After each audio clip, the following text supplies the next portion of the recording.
Welcome back to Shea Stadium, where the Mets and Phils are getting ready for tonight's game. Yes, indeed, the weather has subsided. The rain has halted, and Pedro Martinez is getting ready to go to work, doing some loosening up out in right field. Rick Peterson among those with the watchful eye on Pedro Martinez, who gets the start here at Shea Stadium. And we welcome you back to FSN New York. I'm Matt Lachlan, and a fair amount of the crowd that came out here for the 7:10 schedule start has remained here, and why not? When Pedro Martinez goes to the mound, it has quickly become an event here at Shea Stadium. All eyes focused on number 45 tonight as the Mets come home to open up a very short homestand, just 4 games, all against the Philadelphia Phillies, before the Mets head out to play Milwaukee and then Chicago on the road. So as Martinez continues to loosen up, let's send it upstairs to the guys who waited out this delay in the comfort of the booth. Ted and Fran. No, don't bring the sandwiches in now. And would you put the lounge chair back, please? Just making sure everyone knows how comfortable we are. Yeah, I was walking outside the Benjamin Hotel today, and a guy is unloading some stuff off a truck, a delivery man, and his phone rings. So I'm walking by, picks his phone up. Honest to God, he goes, yeah, Pedro's pitching tonight against Lieber. Yeah, we got to go. And it's a scenario you see more and more around the city right now. And the funny thing is, you know, there's not a huge crowd tonight, but the people that are here have all stayed, Fred. Nobody's been discouraged by it. Well, one thing that, well, I guess it's not surprising. They came to see a baseball game, and they were chanting play ball for the last 45 minutes. They want to see a baseball game, so they're going to see one. You know what's interesting? He's looking at Pedro and John Lieber warming up. They're not in the bullpen. No, it's going to be a little bit here. And, of course, these are two pitchers who are now the aces of their teams, new league this year. Well, Pedro Martinez, he stays in the strike zone. So does John Lieber, but Pedro stays in the strike zone with damage. He can strike you out. He's done it consistently all year long. So Pedro Martinez against John Lieber, and I mentioned Lieber. Guess what? Both of these guys have walked only 6 batters this season. Lieber can break your bat. He doesn't really strike out a whole lot of hitters. He lives downstairs. You remember him from the Yankee days. He pitched for the Yankees after nursing his arm back to health, and he's off to a terrific start in the National League. We got an excellent pitchers duel potentially tonight. That's a great comparison. You see right there, two pitchers who excel in command and control, and both should benefit from great defense from themselves. Now for Pedro Martinez, this little 2-hour delay plays into some comments he gave us about his preparation for his starts. It's all preparation. Even the days that you take to sleep in, relax, those are days thinking that you're going to have another start that you have to live up to. And everything I do is thinking towards that start. You know, believe it or not, sometimes I even try to time my time before I go to bed so that I can be ready for the next outing. And for Pedro tonight, he's pitching on his 6th day. The Mets giving him an extra day, and tracking Pedro's performances in his last few years in Boston, he clearly pitched better when he had that extra day of rest for him. Yeah, the Red Sox were very concerned with pitching him every 4 or 5 days, so occasionally they gave him some extra rest, and it's paid off throughout his career. Now, Pedro Martinez said he feels awfully strong tonight. The one thing the Mets don't want to do is start him and lose his start. So the Mets need no rain the rest of the way. I am certain they must have a great forecast, because you're right, you wouldn't put him out there and risk losing him in a short start. Well, the Mets last night salvaged a game in Washington to win 1 game of the weekend series, and they are riding now the best streak they've seen from Cliff Floyd in his 3rd season as a Met. Well, I think the big thing is Cliff Floyd is healthy, and the one big thing about Cliff Floyd is he's driving in runs. He's driven in 22 so far this year. He hit the ball hard again last night in Washington. I mentioned the base hits. Well, he's getting his fair share of base hits. The big key for Cliff Floyd is keeping the big boy healthy and happy, because when he's healthy and happy, he can deliver. And again, we mentioned he's not the focal point of the ball club this year. He's part of the machine. He's not the engine. Look at our Dreyfus, look at the numbers. A key for Cliff Floyd, spreading those hits around, not just a pull hitter, and a spectacular April for Cliff Floyd.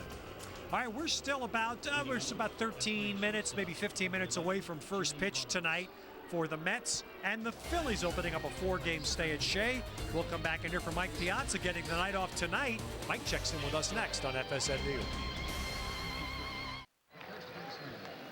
Tonight's game on FSN New York is presented by Subway. It's the Mets and the Phils here at Shea Stadium. First of 4 between these two teams, and the pitching matchup is Pedro Martinez against John Lieber, 2 fast-working pitchers, and so it should be a delight to watch those two play tonight. Now, Mike Piazza is not in the starting lineup for the New York Mets. Ramon Castro will get the job behind the plate with Pedro Martinez on the mound. Last night in Washington, Mike threw out 2 runners trying to steal for the first time in one game since July 22nd, 2002 against the Montreal Expos.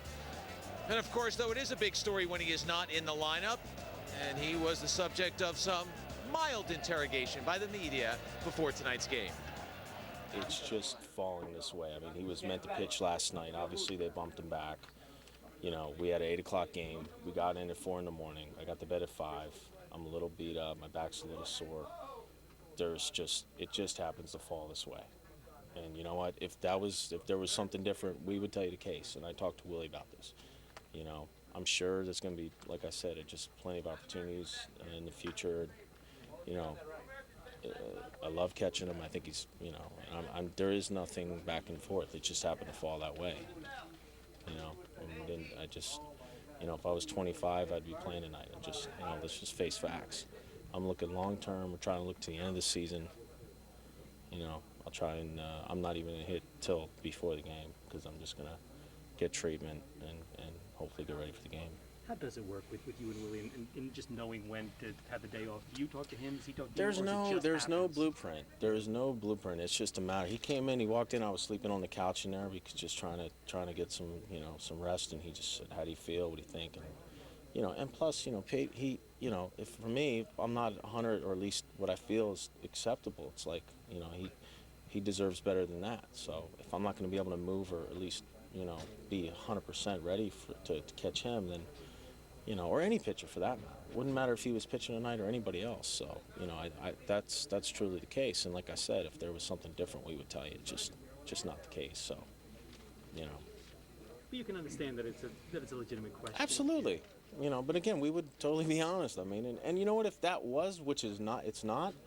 You know, it wouldn't matter to me. I mean, it wouldn't be an issue. I mean, it's just, to me, it's about the team. It's about, you know, long term. And whatever is going to be the best team out there that night to win, that's the most important thing. And that's what I feel. So it's like there's no, you know, there wouldn't be a problem either way. So, you know, I know I'm going to catch him very soon in the future, and I'm looking forward to it. And I want to be 100% physically ready for those games.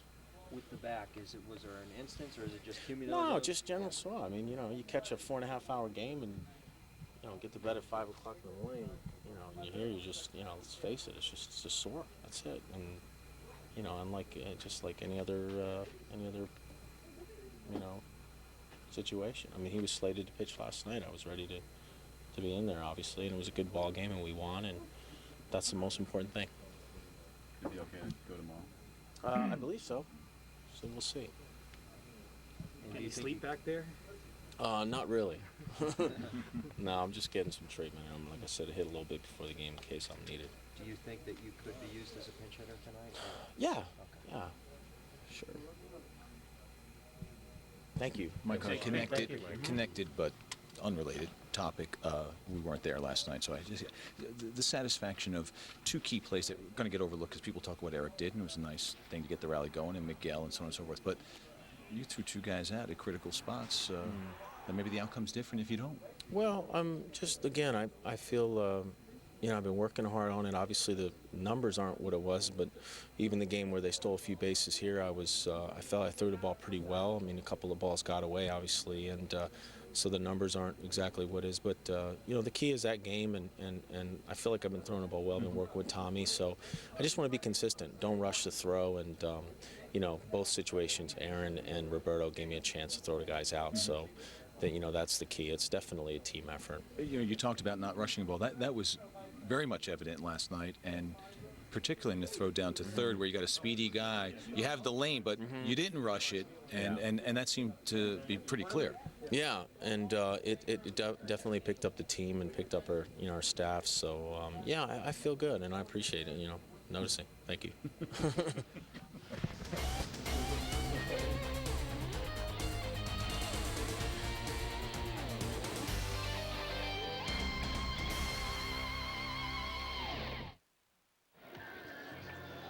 Back here in FSN New York at Shea Stadium, just about ready for the first pitch between the Mets and the Phils. The umpires out at home plate. Lineups are being exchanged, and we're just a moment or so away from the start of tonight's game, delayed a little over 2 hours by Mother Nature as she dumps some rain in our area. The Mets come into tonight's game off a win last night in Washington. The victory snapped a 4-game losing streak, and the Mets are hoping to continue the winning tonight against Philadelphia. Carlos Beltran had a big hand in a 9th inning that saw the Mets play 3 runs and win by a score of 6-3. He delivered a 2-run double that helped the Mets to that win, and that was yesterday's game-shifting play, brought to you by Nissan, who invites you to shift your ride. Well, the Mets have shifted from the nation's capital to the Big Apple. They'll face John Lieber, who comes in at 4-1. Pedro Martinez begins the slow walk from the bullpen to the mound, and as the fans recognize he's making the move, some rhythmic clapping beginning from the crowd that has remained here at Shea Stadium in anticipation of tonight's game.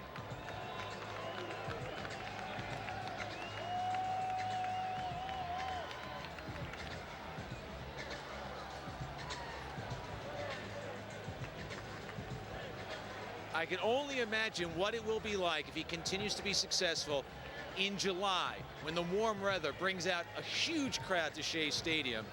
It'll certainly be something to see. Pedro's got his game face on. The crowd is ready. Ted and Fran are ready. Everybody's ready for tonight's game here on FSN New York. Short timeout. We'll come back with the first pitch. Pedro getting ready to work here at Shea.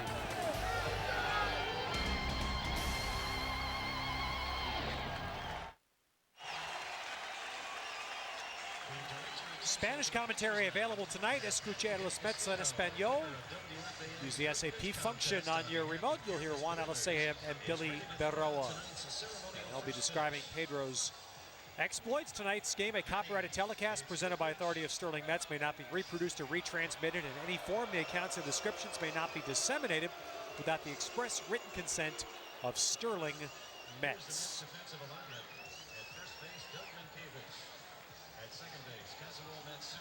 And as Pedro finally takes to the hill 2 hours after the scheduled time, lineup he'll face for Philadelphia. 2 familiar names missing tonight, although Pat Burrell, who has always hit well against the Mets, is in there, but you'll see Kenny Lofton's out. Jason Michaels replaces him in center, and Jim Thome still out with a bad back. Tomas Perez will play first base in his stead and bat 7th. It's all about Pedro. If you're a Met fan, Pedro Martinez on the mound for the Mets tonight. Those are his Rico numbers. And he's pitched even better than his numbers. Pedro Martinez could be 3-0 on the season. And he is setting himself up now to take on those Phillies. And Pedro is a strikeout pitcher, but like all pitchers, and it's interesting. He combines his strikeouts with control. That's unusual as we look at the defense behind Pedro Martinez, and you'll see over at third base, you see David Wright, and the rest of the defense, Minkiewicz, Matsui, and Reyes join right in the infield. Then you got Floyd, Beltran, and Diaz left to right in the outfield. Castro behind the plate. 25th start in 26 games this season. That's one thing the Mets, if this kid stays healthy, continues to produce, Reyes the same way, they can just put these guys in the lineup for 155 or 160 games a year, because that smile on his face, it's because he's playing baseball. Leave him alone. That's right. That's the mantra. Leave him alone. Mets won't bother him. We're going to show you our Hyundai keys to the game, and they look like that. The first inning will set the tone, and you take an extra base and balls in the outfield because it's wet. Although I'll tell you one thing, we were watching, it drains quickly in that outfield. Hey fans, remember Hyundai and MSG Networks will team up to strike out pediatric cancer, donating $50 for every recorded strikeout by a Mets pitcher to the Hope and Heroes Children's Cancer Fund. And with Pedro pitching tonight, you think it could be a profitable night? Well, I'll tell you what, Fran, we should also say this. You picked up a great point, especially after what the Mets just watched in Washington. A great job here by Kevin McCarthy and the stadium crew. They knew exactly when the rain was going to stop, and the field ready to play in good time. As Rollins back to the middle, Reyes has to hurt, and does to get the speedy leadoff man. That ball hit Pedro's glove on the way out there. Well, Rollins is out as Reyes got over there and fielded the ball. Ball wasn't hit, I don't believe, that hard off the bat of Jimmy Rollins. Now it brings up Jason Michaels, and there's another theme to watch tonight because the Atlanta Braves had success against Pedro, at least compared to other teams this year, by swinging at the first pitch 15 of the 29 batters. Well, he's in the strike zone, and he is proving it right there. One thing we're going to see tonight is both pitchers, both starting pitchers in the strike zone. Yeah. The Braves whacked away at first pitches from Pedro. Another key, of course, is right here, the first inning, as Lieber has come into the Phillies dugout after his warm-up. John Lieber saying, I thought that guy was in Boston last time I looked. Yeah. Well, Lieber was in the Bronx when these guys pitched against each other in the playoffs last year. Well, Pedro wasting no time. He gets that ball. As you look at Bobby Abreu, Pedro gets on the rubber and plays catch with Castro, his catcher. Look at that. Oh, boy. Trying to freeze him with a little breaking ball on the outside. Take a look at it again. Castro with the target, a little bit off the plate outside. Another one. This time he swings at it. Boy, Pedro is an artist, isn't he? He really is. And the fans here, they were going crazy during the rain delay, yelling, play ball, play ball, play ball. That's the exact same pitch he took for a ball. And Pedro got him to chase it. So 2 down, and again the first inning, which has been a nemesis for the Mets, for all the pitchers of the Mets, has also hurt Pedro. Twice he's allowed 3 runs in the first inning of the start. Abreu takes a strike. This guy right here might be the most underrated complete player in the game. He hit a 3-run homer yesterday off Josh Beckett. In the first inning, helped the Phillies knock out Beckett early and get a win over Florida. Watch Pedro. They flip that ball back out there as you look at Pat Burrell on deck. As soon as he gets it, he's on the rubber.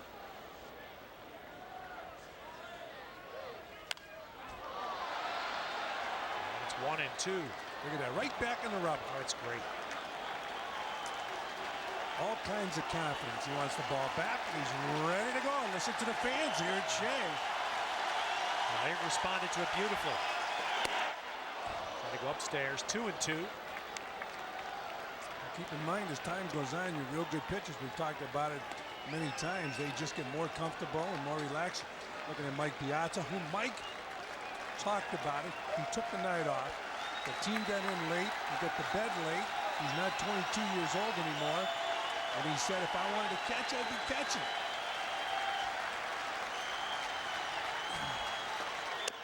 Runs it away, so it's 3-2 to Abreu. You know, one thing is for certain, when you have a great pitcher, and Pedro Martinez has been a great pitcher throughout his career, anybody can catch him. He's going to dictate. He's the guy that's going to win or lose the ball game. The catcher's going to catch the ball, but Pedro can pitch to anybody. Well, that's Abreu's strength. I shouldn't say not the only one, certainly one of his strengths, like just there. He'll take pitches that tempt other hitters. He'll take them and take a walk.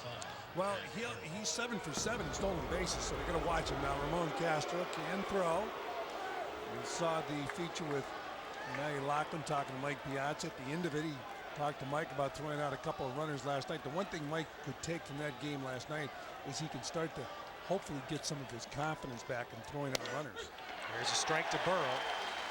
So here's Burrow, who's been a Met killer. He has 26 career homers against the Mets, and it feels like he just got here. Against Pedro, he's 0 for 8, though. There goes Abreu. Castro's throw is Matsui not able to stop it, and Abreu ends up at third. So Castro's throw bounced. Matsui could not keep the ball in front, and the Mets wind up with Abreu at third. Well, here's Castro coming out of the chute. And throwing that ball second base, he bounces the ball. Abreu can run, and it's just a low throw. Ball shoots into center field, and Abreu goes to third base. So Abreu with great speed on third, and Pat Burrell 0-2. If you look at the Elias notes tonight, it notes clearly that the cleanup hitters with the Phillies walk a lot. They got more walks than RBIs. And Pedro, using primarily off-speed stuff, gets Burrow swinging, 2 strikeouts, and Pedro puts up that elusive first inning 0.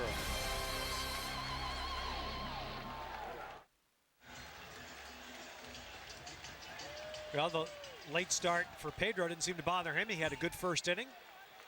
Well, the one thing the players don't like is when you start it, stop it, start it, stop it, start it, stop it. If you have to wait, Right. when he goes out there, his mindset is, this is the beginning of the game. He doesn't care about the time. So a strike now as Lieber delivers to Reyes. John Lieber's numbers, his Rico numbers right there, 12 strikeouts. We mentioned he's not a strikeout pitcher. He doesn't walk many either. Same as Pedro Martinez, 6. Back to the middle, and Reyes will be aboard. And that'll help. Reyes has been struggling in recent games, and Jose there, back through the middle. He's on with the leadoff single, and he'll be followed tonight by Matsui, Beltran, Floyd, and the big key, John Lieber has always had trouble with left-hand batters. The Mets have 5 of the first 6 left-hand batters tonight. We'll see if they can do some damage.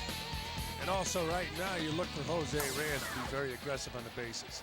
He's an extremely aggressive player. Mike Lieberthal, by the way, has a very good throwing arm, yet he has struggled in throwing runners out for a few years now. Lieber in with a strike to Matsui.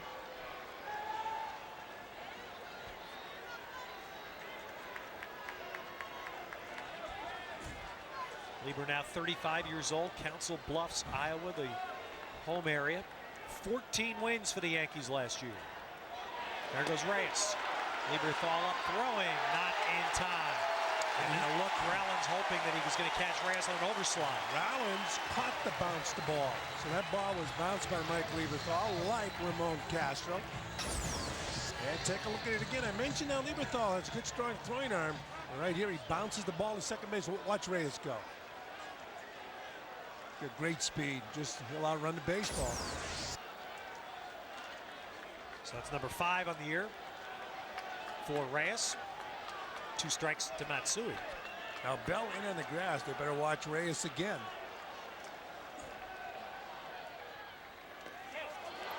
And Lieberthal there, nice job. He got a piece of that, kept the ball in front. You know, when you're catching a guy that's a finesse pitcher, it's a lot easier to block a ball. That's a nice block right there by Mike Lieberthal, but it's easier to block a ball when you're catching a finesse pitcher than a real hard thrower. They start bouncing that fastball and they throw hard. It's quite an experience. It's not that easy to block it. Usually it's that breaking ball, and in that case it was a breaking ball.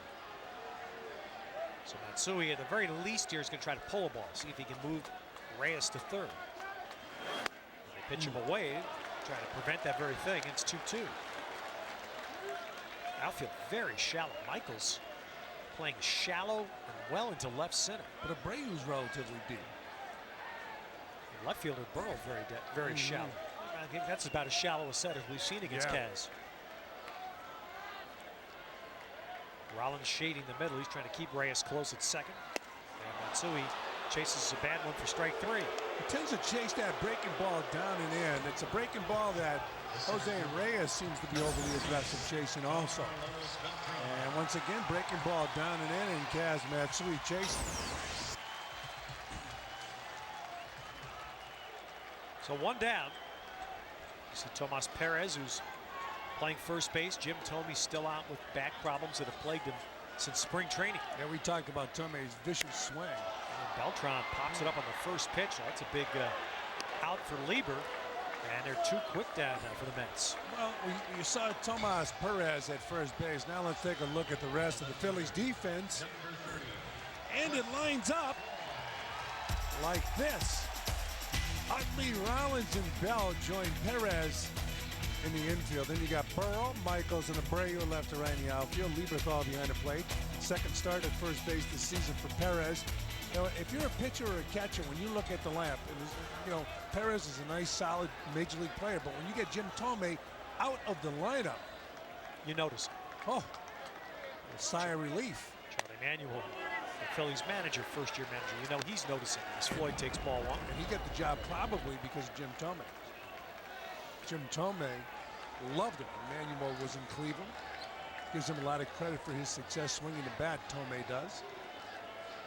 So red-hot Cliff Floyd, 22 RBIs in his first 20 games. That's only been surpassed once by a Met. Jeff Kent, of all people. Cliff locked up there 1-1. And Jeff Kent off to a terrific start with the Dodgers. Take a look at that last pitch by John Lieber. Lieber lives on or off the corners, rarely the middle of the plate. Kent, 1994 season as a Met, knocked in 25 runs in his first 20 games. Cliff's had a lot of at-bats against Lieber, 42 in his career. Broken bat there, and that's just foul. Well, Cliff Floyd is certainly off to a solid start this year. Take a look at those numbers. And compared to the rest of the league, you got the average of 368, home runs 6, and RBIs, which I think is the most important category, 22. Franny missed 5 games.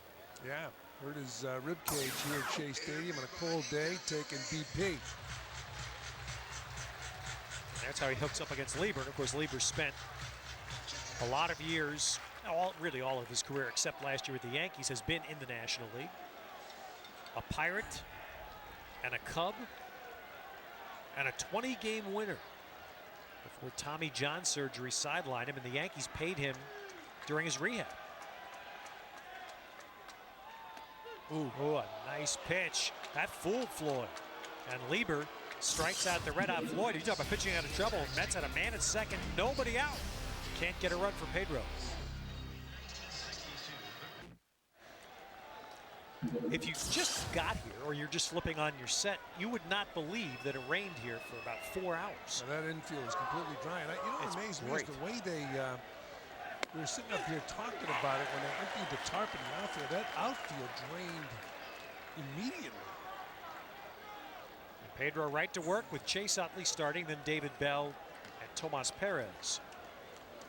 And that's lofted into shallow right center. They'll fall. Beltran racing on, and Utley's got himself a leadoff single. Not hit hard, but placed well.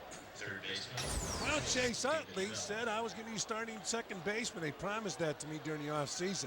Opening day, he wasn't, but he can hit. And he can play some second base, so they're hoping that Utley will be there every day, second baseman. Right off the end of the bat, he dropped it in. The other thing there, you watch Beltran coming in on that ball, you don't see water splashing. Again, it's a magnificent job here. The field, after it started raining about 5 and stopped at close to 9 o'clock. And the field seems to be very playable. That's a strike. Well, Bell backed away but did not get time, and that I like. Tim Cheetah, a 19-year umpire, he's shaking head, did the right thing. When a pitcher's in the set like that, the hitter should not get time. Well, according to the rule book, you're not supposed to give them time. When a pitcher's set to go, you don't get time out. Right. Now, we've seen it called, but you're not supposed to. Exactly. I like that's good umpiring by Tim Cheetah.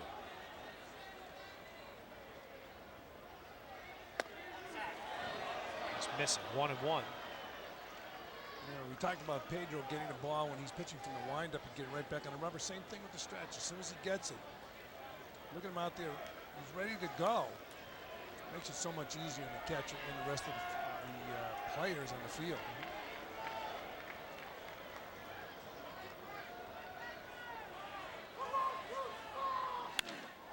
That's into left center. That's got some hang time. Beltran runs it down. Well, we've been talking about this. Now, you see that water in front of the tarp?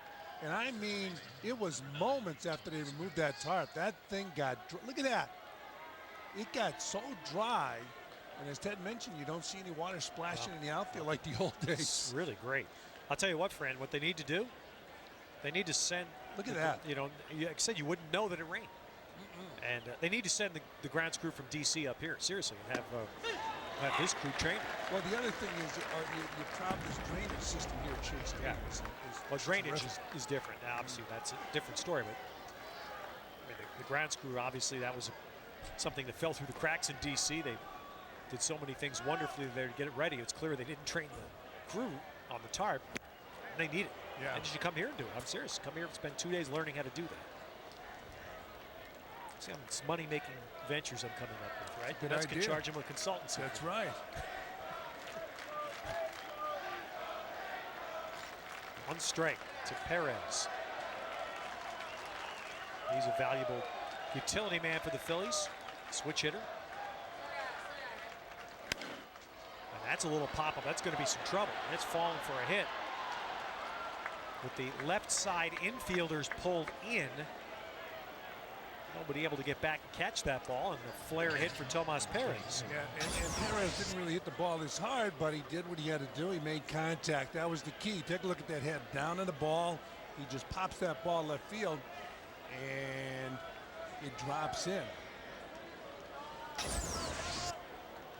So 2 on for the Phillies, 1 out, and Mike Lieberthal at the plate. Lieberthal creeping up on 1,000 career hits. He has only 1 career hit off Pedro.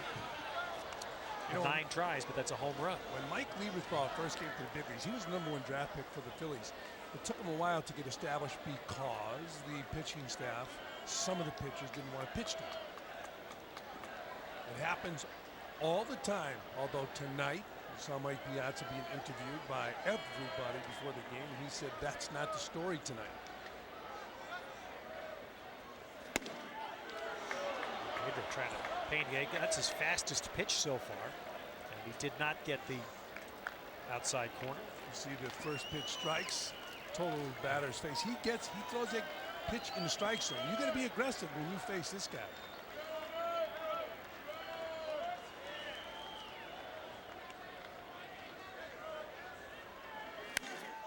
Popped up. So Lieberthal skies this. Shallow right center. Beltran hauling off Diaz. And they're 2 down. Let's take a look at some of Pedro's numbers as far as first innings are concerned.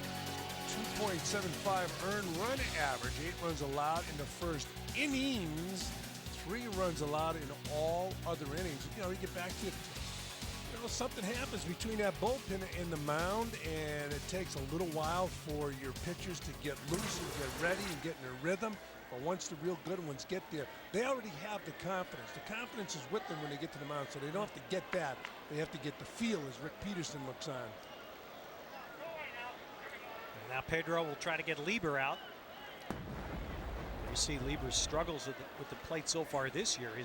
That ball, Castro keeps close, no advance. It's interesting the way Ramon Castro had his glove positioned on that ball. You're taught usually to go the other way with your glove. Turn it the other way to keep it in front of you. Every now and then you get locked up as a catcher and you do it improperly. You're just hoping that you knock that ball down. You see all those movements around the chest protector? Could mean nothing. But you got to do it to distract that runner on second base. Pulled in the right field, hit well. Boy, and Diaz, that was dangerous. Diaz, I don't believe he thought that ball was going to carry like it did. Lieber hits a shot for the 3rd out. Pedro strands 2. Well, folks, nothing compares to the Mets on MSG Networks and HD TV. Get crystal clear widescreen images and Dolby Digital sound. The Mets and HD TV available only on IO Digital cable service from Cablevision.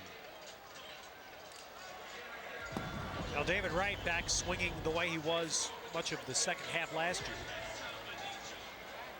Yeah, he's really gotten it going again, up over 300 with a 9-game hitting streak. We talked about his ceiling. It's a very high ceiling for this young third baseman. Wearing number 5. I remember a kid came up with Kansas City and had a long career there wearing number 5 when I was there. George Brett. Took George a few years to get it going. I was talking to Hal McRae about that. You know, Hal was raving about David Wright, and I said, you know, it reminds me a little bit of George. He said it took George a little while to get it going. He became a better hitter as the years went along. This guy has a chance of being better every year because of his work ethic.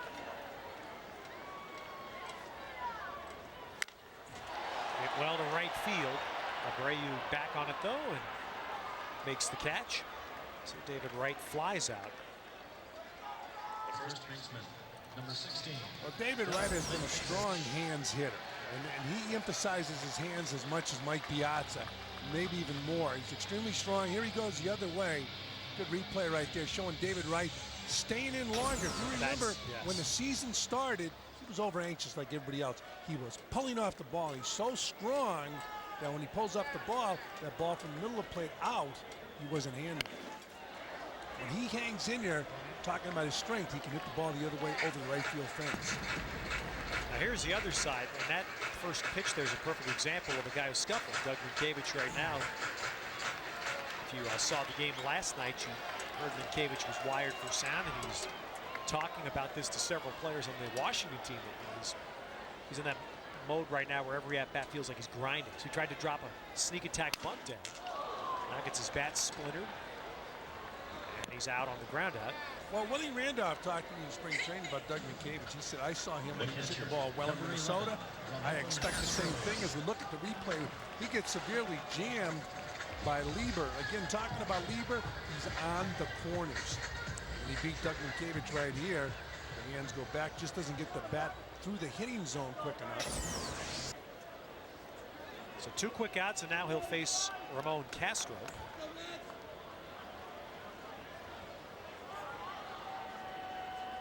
The other intriguing element of the catching play tonight for the Mets is that Piazza has a very good career record against Lieber, 11 for 29.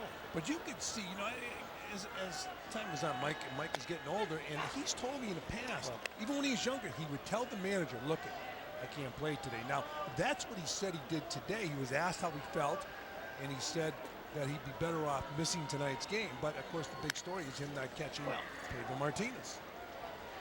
Look, just do the math. Mike has got to miss at least 1 every 5. I mean, he's not going to catch more than 4 out of 5, if that many, all year at his age.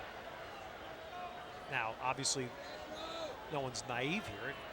Most of all, Willie Randolph understands New York as well as anybody. You know it's going to be a story. Absolutely. Willie says he's surprised a little bit by it. I don't really believe that. You know those kinds of lineup moves are stories. Right, and as there are some pitchers that would prefer certain catches. As I said earlier, you get the great ones. They can win no matter who catches. I don't care who's out there. Now away by Castro. First time I've ever heard of it. You know, when you're a kid and you're playing in high school ball and college ball, you don't really hear about it. Maybe they do today where a pitcher wants to pitch a particular catcher because you probably only have one catcher on the high school or college team. I remember my first year, it took me to Major League camp. I was about 18 years old, and Bertie Tevich was the manager of Cleveland. He said when he was catching Detroit, a pitcher named Tommy Byrne didn't want to throw to him. Castro breaks his bat, and that pop-up run down by Utley. So Lieber's calmly put down 6 Mets in a row after the leadoff single by Reyes. So we're scoreless to the 3rd.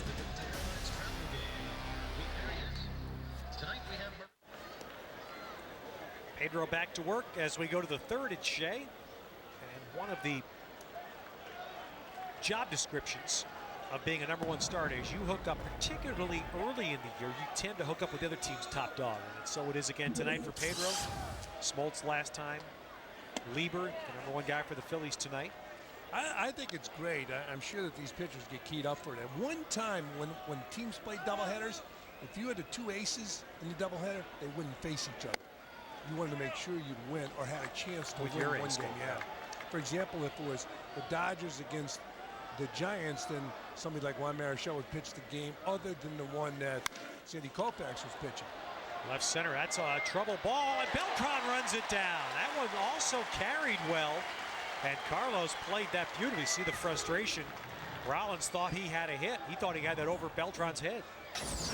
Oh, Rollins gave this ball drove this ball, and you can see our Panasonic digital replay as Beltran chases it down. Ideas for life, Panasonic. No room for error with these 2 guys in the mound. This could be a 1-run ball game.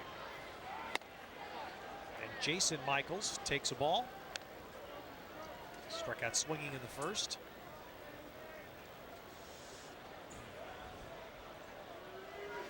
I'll tell you what, if you had an ace that didn't pitch the first game of a doubleheader, he had to have some extraordinary patience, because most doubleheaders are much rarer today, so I haven't seen as much as you did when you went through as a player, but generally the number one guy didn't like waiting.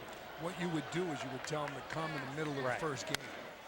But, you know, I can understand the manager saying, I want to put my ace against somebody that's not the ace on the other team. For example, Bob Gibson. I'm sure doubleheaders, he pitched one game against the Giants, and Juan Marichal pitched another game. Curveball to third. David Wright. And there's what we've seen with Beltran and now Wright here in this inning.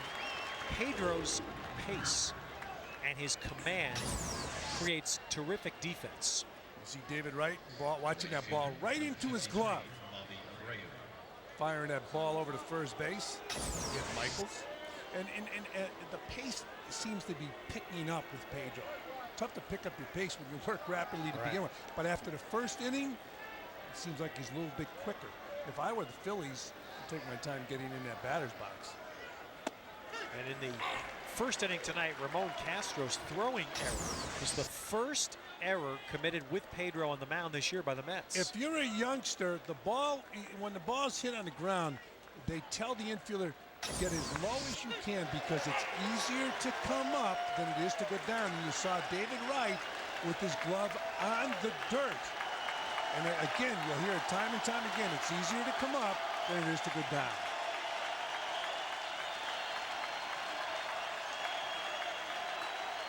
Oh, did you see what Castro had? That was a great deke. We'll show you that when we come back. Castro deked Abreu on location there, and Pedro hit the spot. Boy, that was terrific. Third strikeout for Martinez.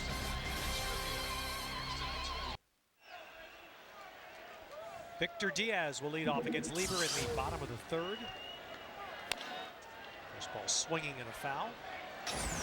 Watch Castro. Watch this. This is great. What happens is hitters try to peek with their eyes and also listen with those ears. You can make some noise inside. Look at this. Make noise, go outside, and give that target. You see, and that was a good shot of Abreu opening up. Now, did the noise have something to do with it? I don't know. What Castro told me before the ball game, when a hitter gets in the batter's box, he looks at where he's standing, and then he looks up at his hands, looks up at his head, and you could see him go inside and make noise. Now, that's distracting to a hitter. He thinks he could think inside, and he went away. Diaz dribbles it back to Lieber, and is one down. So Victor Diaz, who got the night off last night, as he has hit his first rough stretch of the year. And now Pedro, the batter.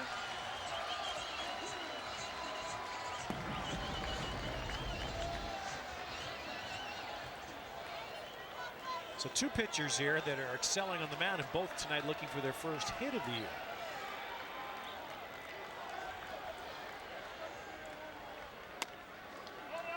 You know, as consistently as these guys are in the strike zone, it would behoove a hitter to go to the plate swinging.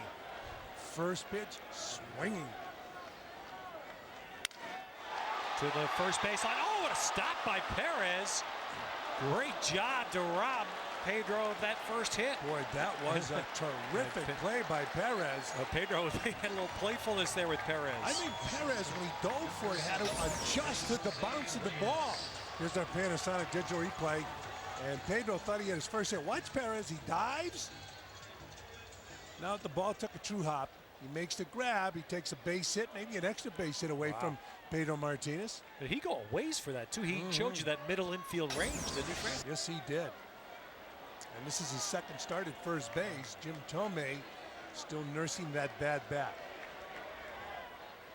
So Reyes at the plate. Jose singled to center and stole a base to start the Met first. He was there with nobody out, but never moved there, and that's the only runner the Mets have had.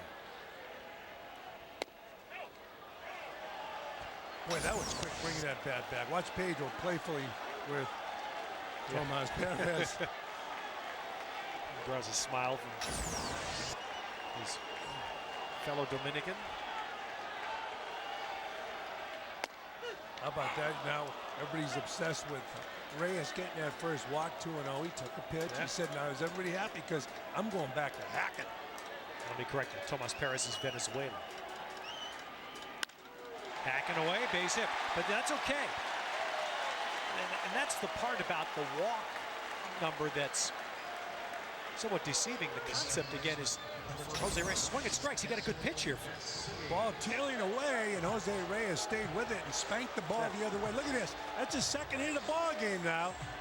And he stole a base in the first inning. We'll see if he takes off again, but he hit that ball hard the other way. Right, swinging at strikes. That's the point. Right. He got himself in a position where he got a strike, and that's okay. Swing at a strike. The more he plays with his talent, he's going to become somewhat more patient. Hopefully not too patient where it takes away his aggressiveness. Somehow, looking at Jose, I'm not seeing a 100-walk guy ever. Oh, no. I don't think that's going to happen. But the first step, and it's a process of baby steps, is to get to the point where you swing at strikes. He'll be a 300 hitter. Yep, he bluffed to start. Kaz took the pitch for him. He just, when he's on base, I mean, he gets everybody excited. Even the guys in the broadcast booth. I mean, he'll fake the second base, and you're ready to throw no matter where you are. Yeah. Not an easy guy to throw out. No. Matsui gave him a pitch there. Kaz took that ball. Jose must have felt his jump was not a good one. It's interesting. When you can run on your own, like Willie Randolph is a very aggressive manager. Willie was an excellent base stealer. When he allows the players to run on their own, they can pick their pitch. It's somewhat easier to steal than when you're forced to run with the sign.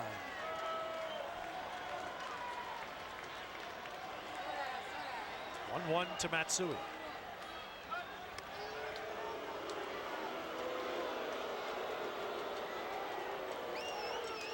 Reyes has been caught once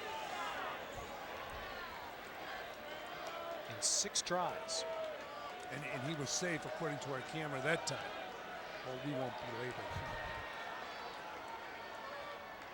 There he goes. Matsui whacks it. If it's fair, it could be a run. Let's see. Abreu to the ball. Reyes around third, being waved home by Manny Acta. Relay throw from Tomas Perez. And Reyes got to touch home plate. And there he does, and he's safe. I'll tell you one thing, that's an exciting thing to watch. Matsui with a base hit. And how about that, Reyes from first to home. Now, he might have hurt his leg because he made contact with Lieberthal. Yeah. He's limping a little bit going into that dugout. Here we go again. Well, a high pitch, and Matsui whacked it. Matsui down the right field line. Reyes on the move. Abreu with a strong throwing arm hits the cutoff man, the backup cutoff man.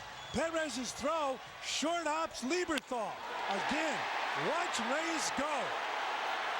What an exciting player this kid is. He can fly. Nice try by Lieberthal blocking home plate. The ball got by him. So that's the key. Jose recognized he did not touch the plate. He had to go back and get it. And a pitch to Beltran. How about that? On the move, scoring on a single. Now here's the ball. Short hops Lieberthal. He got down to try to block the ball. And luckily for Reyes, he did get tripped up, but he gets back to tag home plate. So Matsui with a single and an RBI. Up the middle for Beltran and a hit. Matsui will hold second base. And it was also interesting that Matsui did not advance beyond first base on his hit. How about Reyes on the move? And how would you like to be a hitter? Picking up a single and an RBI, and the guy was on first base. So Jose Reyes showing that great speed. And obviously he needs to hit at the top of the order, he needs to be on base more. Everyone knows that. The point when he gets on base, you see what it means to this team. Right now, Willie Randolph's not going to mess with this kid's aggressiveness or his confidence. And all he's going to do time after time, day after day, is build his confidence. There's a ball to Floyd. And what Jose did here, obviously, was create a run after there were 2 outs and nobody on. And his ability to get to a hitter's count got him a good pitch. He got a base hit, and his speed enables him to score from first on a hit by Matsui.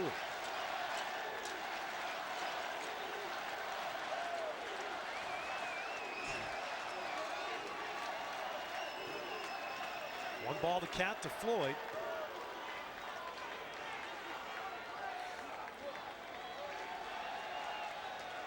Pedro almost had a hitter. Now again, a little battle of pace here between, and Tim Cheetah's talking to Cliff Floyd about it. You can see Floyd and Lieber having a little battle here over who's going to dictate when the game's played. Now Cheetah's pitch. Broken bat. Wow. Beltran dodging the bat barrel, and Jerry Manuel, first base coach for the Mets, dodging the ball. Mentioned earlier how the Phillies should step out on Pedro Martinez because he's getting his rhythm. Well, the Mets are doing that to Lieber.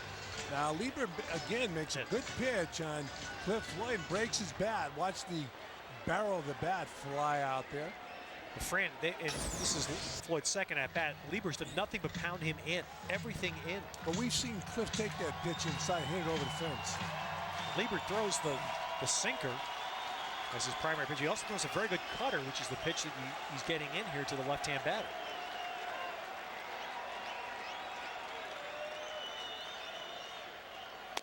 Now away, but they miss. 2-1. David Wright hoping for a chance. 3 straight hits here with 2 down by the Mets.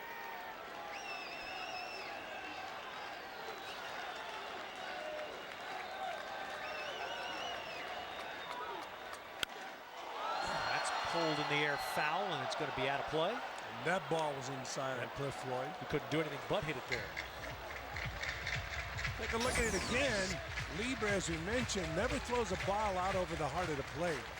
Cliff Floyd, good swing, and pulled it foul.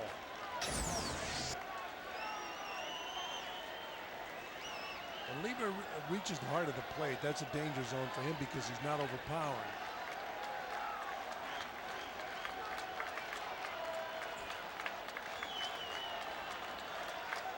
Now Lieber steps off. The Phillies play Floyd to pull. They've got Michaels, the center fielder, pulled well toward right center. Burrell, there you can see Burrell, he's into left center.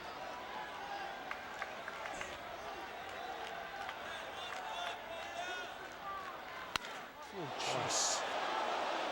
And everything in. And so Cliff making contact. These are all pitches. Right, Fran, you really can't keep these fair. Look at where the glove was outside, and the ball was way inside. I think they're trying to change off the pitch and get it outside, off speed.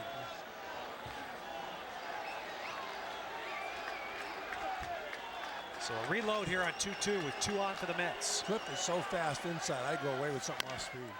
To the middle, but the shift there by Rollins pays off, and he throws out Floyd to put it into the inning. But the Mets do get on the board. The top of the order generates a run. Reyes scores it, and the Mets are up 1-0.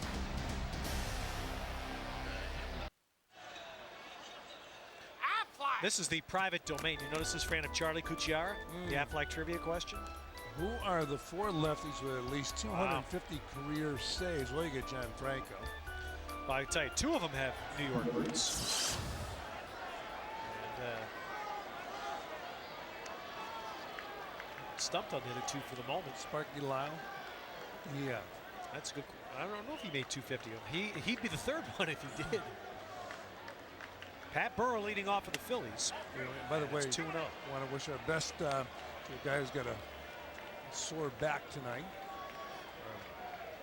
Producer Mike Santini. Carrying Bill Webb for all these right. years. You notice that? Well, look what happens. And Pedro missing away, so he's not getting that outside. It's 3-0 to Burrell. Got big Kevin Meyer in the chair tonight. Not as big as he used to be. He's in pretty good shape now. Burrow, green light 3-0. And he fouls it back. John Gallagher, Charlie Cucciara, and Jim Gallagher all on hand. There's the grinder, Charlie Manuel, former manager of Cleveland.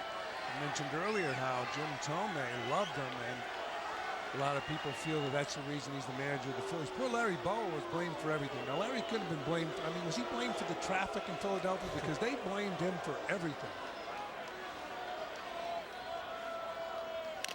Well, the Phillies, as Burrow fouls at 3-2, the Phillies finished April 14th in runs scored out of 16 teams in the league, and they play in a hitter's paradise. So Larry Bowa had nothing to do with that.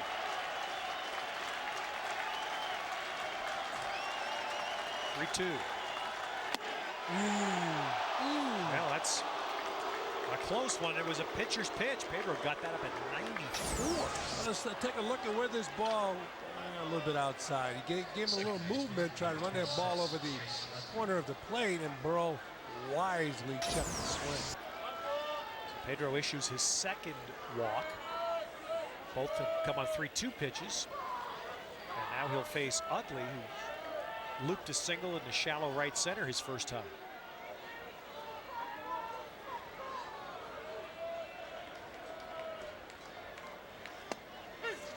Utley takes a strike. Well, if you categorize Utley as any type of player, it's an offensive second baseman. He'll get better defensively, but they love him offensively. UCLA All-American when Eric Valent was out there. Pedro comes up 0-2.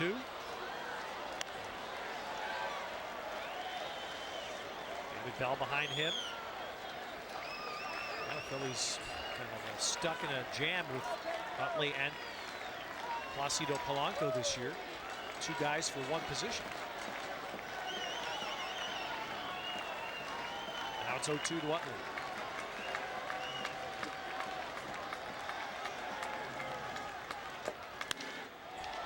Right center field, Beltran there. So Burrow back, and there's one away. Well, because of the weather tonight and the inconvenience to ticket holders, this is only applying to those of you who have tickets for tonight's game and didn't use them. I guess I shouldn't say that. I guess it's all ticket holders. Let me repeat that. All ticket holders tonight. Whether you use them or not, you can get a complimentary reserve seat ticket for one of the 4 games you see on your screen, all in June dates. You need to do it by mail to the Mets ticket office here at Shea. It's a mail offer only, and you must do it by May 20th. And the Mets thanking fans for their understanding of the weather tonight. And the crowd that's here, we mentioned earlier, they were chanting for like an hour. Play ball. They wanted the game to start even in the rain. A lot of the folks underneath, but some of the folks sat in the rain, and the field is extremely dry right now.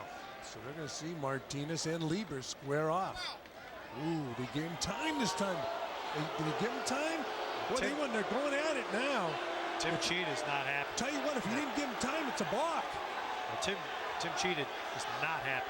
See, he's yelling. He gave him time, but he's yelling at David Bell about it. The rule book states you cannot give time. Charlie Manuel's asking, and see what's happening here. Charlie should know. Well, it's a game the hitters are playing with these pitchers. And you saw Cliff Floyd doing the same thing, trying to disrupt the timing of the pitch. But you got to get out of there quicker than that. Don't get in a hurry. Right. Now, look he's set to go. You can't call time. The umpire is not supposed to allow this to happen. See, and David Bell just backed away. I don't know if the home plate umpire gave it to him. I don't know either. But it had to be verbal if he did, because his arms didn't go up in the air. Oh, you're right. And if he didn't give it to him, Pedro balked. Exactly. Watch Pedro now. Luckily, Pedro didn't come around that arm. That's right.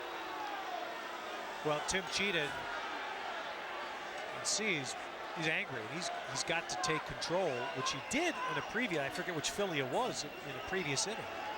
If I were the Mets, David Bell was the guy earlier in the game. Bell, all right. If I were the Mets, I would do the same thing to Lieber now.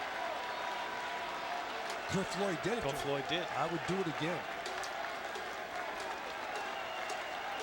2 strikes to Bell. The only thing you don't want to happen is more rain. Yes, you're right. 1 ball, 2 strikes. Well, it's interesting. While Pedro was releasing that ball, Castro looked like he was moving to his right in anticipation of a ball in the dirt. When you're catching, they tell you, when you call for a breaking ball, think in the dirt all the time. You rarely think that way on a fastball. Multiple signs until Pedro found the one he wanted.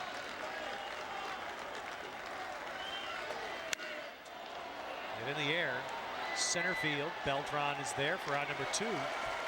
It is I'm not interesting. sure what that pitch was. Well, it's interesting watching Pedro because when he changes up, you see guys reaching. Watch him reach. It's an off-speed pitch, and he gets him to reach, hit the ball out way out in front. You lose all your power. That was if that's a changeup, that's real. Well, it's really slow. I mean, that was a good 5 to 7 miles an hour slower than his normal changeup. That's a good changeup. 73 miles an hour. That's a curveball speed if that was a changeup. Pitchers throw. They can throw the ball 90 miles an hour, and they can change 3 different ways off of that. There's a changeup for a strike to Perez. Rick Peterson's talking about Pedro tonight, and he said what has astounded him about Pedro more than any pitcher he's ever seen. He said, think about a painter, a great painter, Renoir or Gauguin. There's another changeup, and you think about the painter and how many colors they have on their palette and how many different ways they can use those colors. He said that's the way Pedro has been to him. How many pitches he has, and then how many different ways he can use those pitches. He's never seen anybody like it. Well, Gann didn't have this stuff.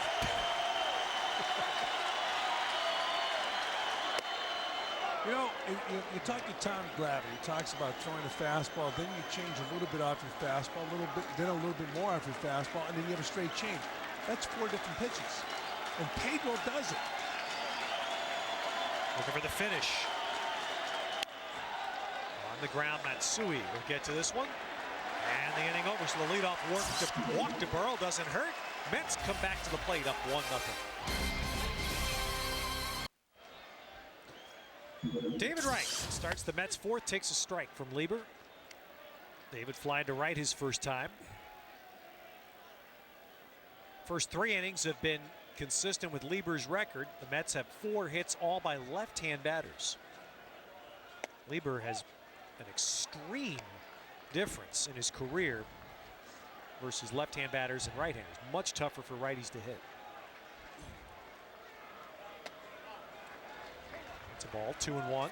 Oh, we talked about David Wright. Boy, he is starting to get locked in.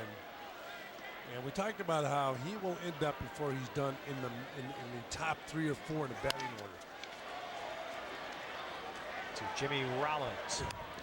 All right, Franny, I believe it or not, I never do this. I think I've got the Affleck answer. Okay. What do you think? You want to hear it? Yeah. Is Hernandez involved? No. Johnny Franco. Yeah. Dave Righetti. Right. Dan Plesac. No. And Billy Wagner. Forgot about Billy Wagner being here. All right, well, I missed Dan Plesac the minute. Wow, Randy Myers. How we forget about him? Part of the Nasty Boys. Yeah, that's good. But 2 of them pitched for the Mets. Randy Myers and John Franco traded for each other. Cavich takes a ball. Dan Plesac pitched for 100 years. I thought for sure he'd have done. I thought that's where Charlie was trying to fool me. 1-1 to Minkiewicz. Castro next. As Pedro continues. Somebody gave up their barbecue grill on tonight. I like that. It's put back in the air to Michaels, 2 down. Well, Lieber, just like Pedro Martinez, we talked about it in the opening of the game tonight. They're in the strike zone. You're going to have to beat them. So we have a 1-0 ball game, and these guys are throwing the ball what they call refined strikes. Not just in the strike zone, but where they want it in the strike zone. Mastery. There's Castro, who in his first at-bat popped to second. Lieberthal looking. Lieberthal's going to have room. That's a very quick inning. Only 8 pitches needed by Lieber to put the Mets away, and we move on to the 5th at Shea. 1-0 New York.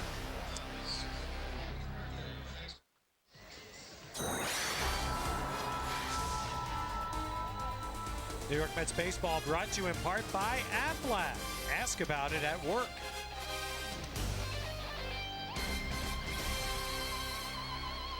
Pedro Martinez to work in the 5th. And he'll face Lieberthal, then Lieber and Rollins. Looping breaking ball there starts Lieberthal. It was a slow-moving breaking ball. Very slow. 2 strikes. I mean, You throw him a slow breaking ball, then a straight changeup. Guess what's next? I mean, We'll see if Castro goes inside. curveball. And the beauty of this, Fran, is you watch this, he's barely hitting 90. I mean, he's thrown a handful of pitches to hit 90 plus, but not many. And still, the artistry is astounding. See, when you hear that, when you see that, it's a breaking ball. You never see that in a fastball, that motion from a catcher. Well, here's Lieber, who lined to right in the second inning, actually stung a ball. Carried all the way out to Diaz for the third out with 2 men on. You know, sometimes the pitcher goes in there, man, he knows he doesn't have his real good fastball, so he makes the adjustment. Pedro has 4 strikeouts tonight. You see that 89-mile-an-hour fastball.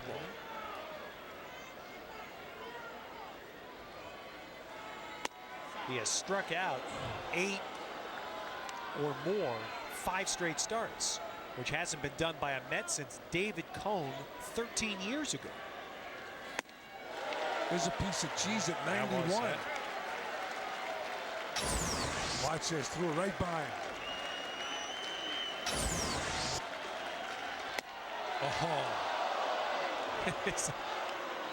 Lieber's probably laughing to himself, thinking that's what you get for trying to throw me a hook. It's called a strike. Come on. Throw him another one.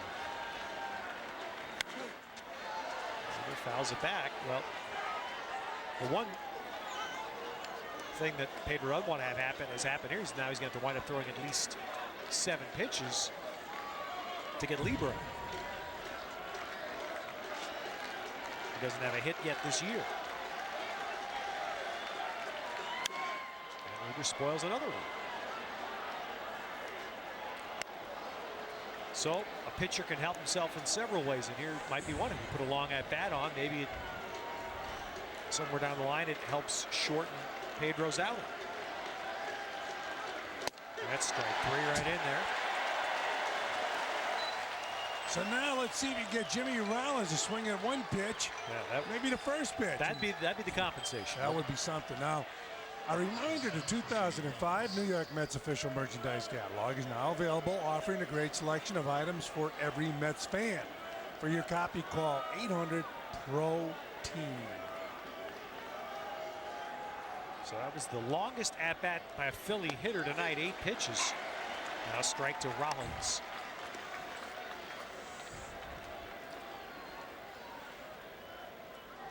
Rollins with a ground ball to short, and then Beltran made a terrific catch. Rollins, his last time, tagged one to left center and thought it was going to carry beyond Beltran. Carlos, who has this amazing gift of making things look easy, went back into left center to catch it. Looked like Rollins was taken all the way there. See if he can get Pedro to throw a few more pitches. As you look at Michaels on deck.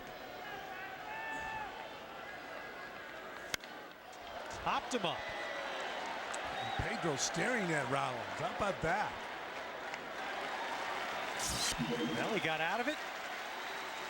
Yeah, looking at Rollins a little bit again. I don't know why, but a 1-2-3 inning. Mets will flip the order in the bottom of the 5th.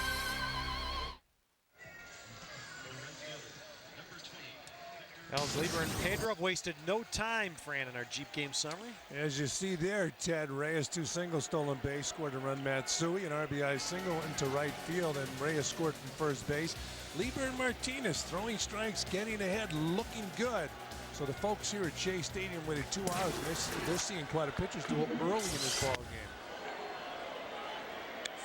Well, this is a tough night for Victor Diaz to get back in there and try to get healthy. This is a tough matchup for him against a guy that's tough on right-handers. And Victor's in that point. It strikes me, Fran, Victor might be a little bit where David Wright was at the beginning of the year, where people have made a little bit of an adjustment to him. Yep. And now he's got to make an adjustment. Well, Victor Diaz, you know, I mean, everybody's going to struggle in this game. Nobody's going to be consistently on their best game. Right there, looks to me like pitchers challenge him with the fastball, and at times he's a little bit late on getting around to the fastball. He's a dead right center field hitter. the plate, taps it to Rollins. Boy, Diaz getting down that line well. And Rollins realized that and had to hurry that throw to get him. Well, Lieber left the Yankees signed with the Phillies. As you look at that last pitch, ball is on the outside part of play. Diaz busting it down that line. They just do get him. And the guy that the Phillies allowed to get away pitched tonight for Cincinnati, Eric Milton.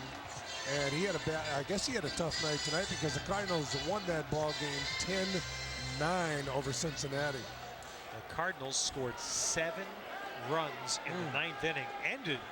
They didn't score all of them, but they ended up scoring the last couple off Danny Graves to win that game. 7 runs in the 9th. Next homestand, the Cardinals, I believe, will come to town. And Cincinnati. Yep. Tony La Russa will bring those Cardinals in. They're playing good ball. And Pedro will likely pitch in one of those games against the Cardinals. You see how well Lieber has commanded the strike zone. First pitch strikes. No walks by Lieber tonight.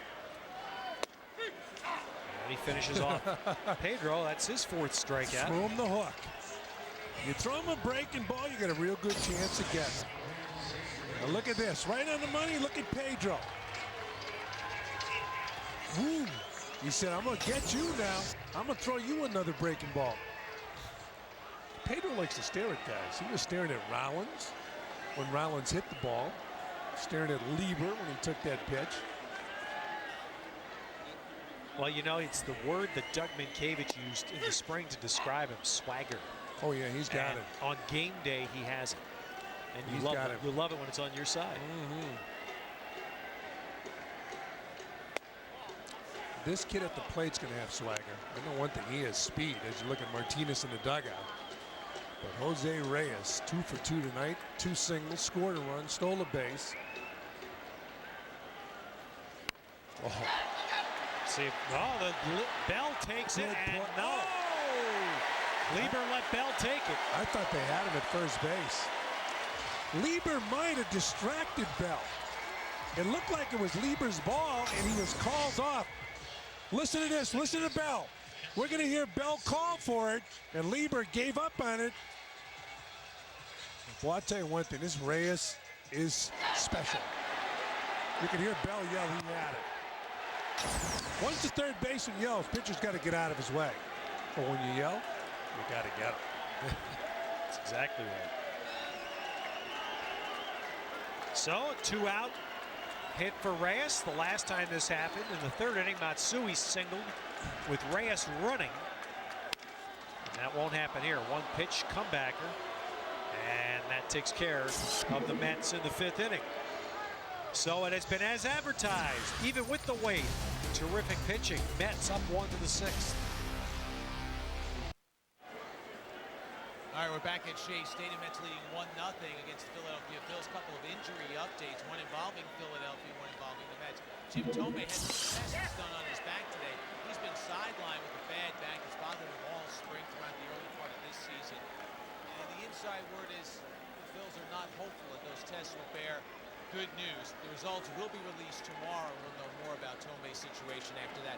And on the Mets side, Chris Benson threw a side session today. And the news is that if he wakes up tomorrow, Ted and Fran, and feels good, and he had an encouraging side session, he will be with the team starting by the end of this week. So we may see Chris Benson a little sooner than some people thought. Fellas? Well, a strikeout. Jason Michaels goes down, and Pedro continues to roll. That is number 6. All about Pedro and John Lieber tonight, and Pedro with the breaking ball. Keep in mind, Pedro doesn't have his overpowering fastball. He's doing it like a finesse pitcher tonight, but still getting his strikeouts. This will bring in Abreu, who walked in the 1st inning, ended up at 3rd. He stole 2nd. Throw into center field, put him on 3rd, but then Burrell struck out to end the inning. That's the best scoring chance for the Phils tonight. First pitch to Abreu now. He gives him a changeup, 78 miles an hour. Watch the sequence that Pedro features against one of the better hitters in the league. Good pitch on the inside. 1-1. 79 miles an hour, but good location. This is a confusing game. You can see guys throw the ball 98 miles an hour and never experience the success of this guy, Pedro Martinez. That's fair behind first. Minkevich, and Pedro has to cover and just does beat a Brady. 3 pitches, 78, 79, and 90. Take a look at this last pitch as Pedro really threw it by Abreu. You see the Panasonic digital replays. Minkevich gets over there, and as good as he is, he didn't want that ball to get by him. Pedro gets over to cover first. 78, 79, and then 90. The 90 in a spot where Abreu really couldn't do much. Up and into a left-hand hitter. Perfect location. Boy, this is really going to school watching these two guys pitch tonight. And that's the way Pedro's throwing.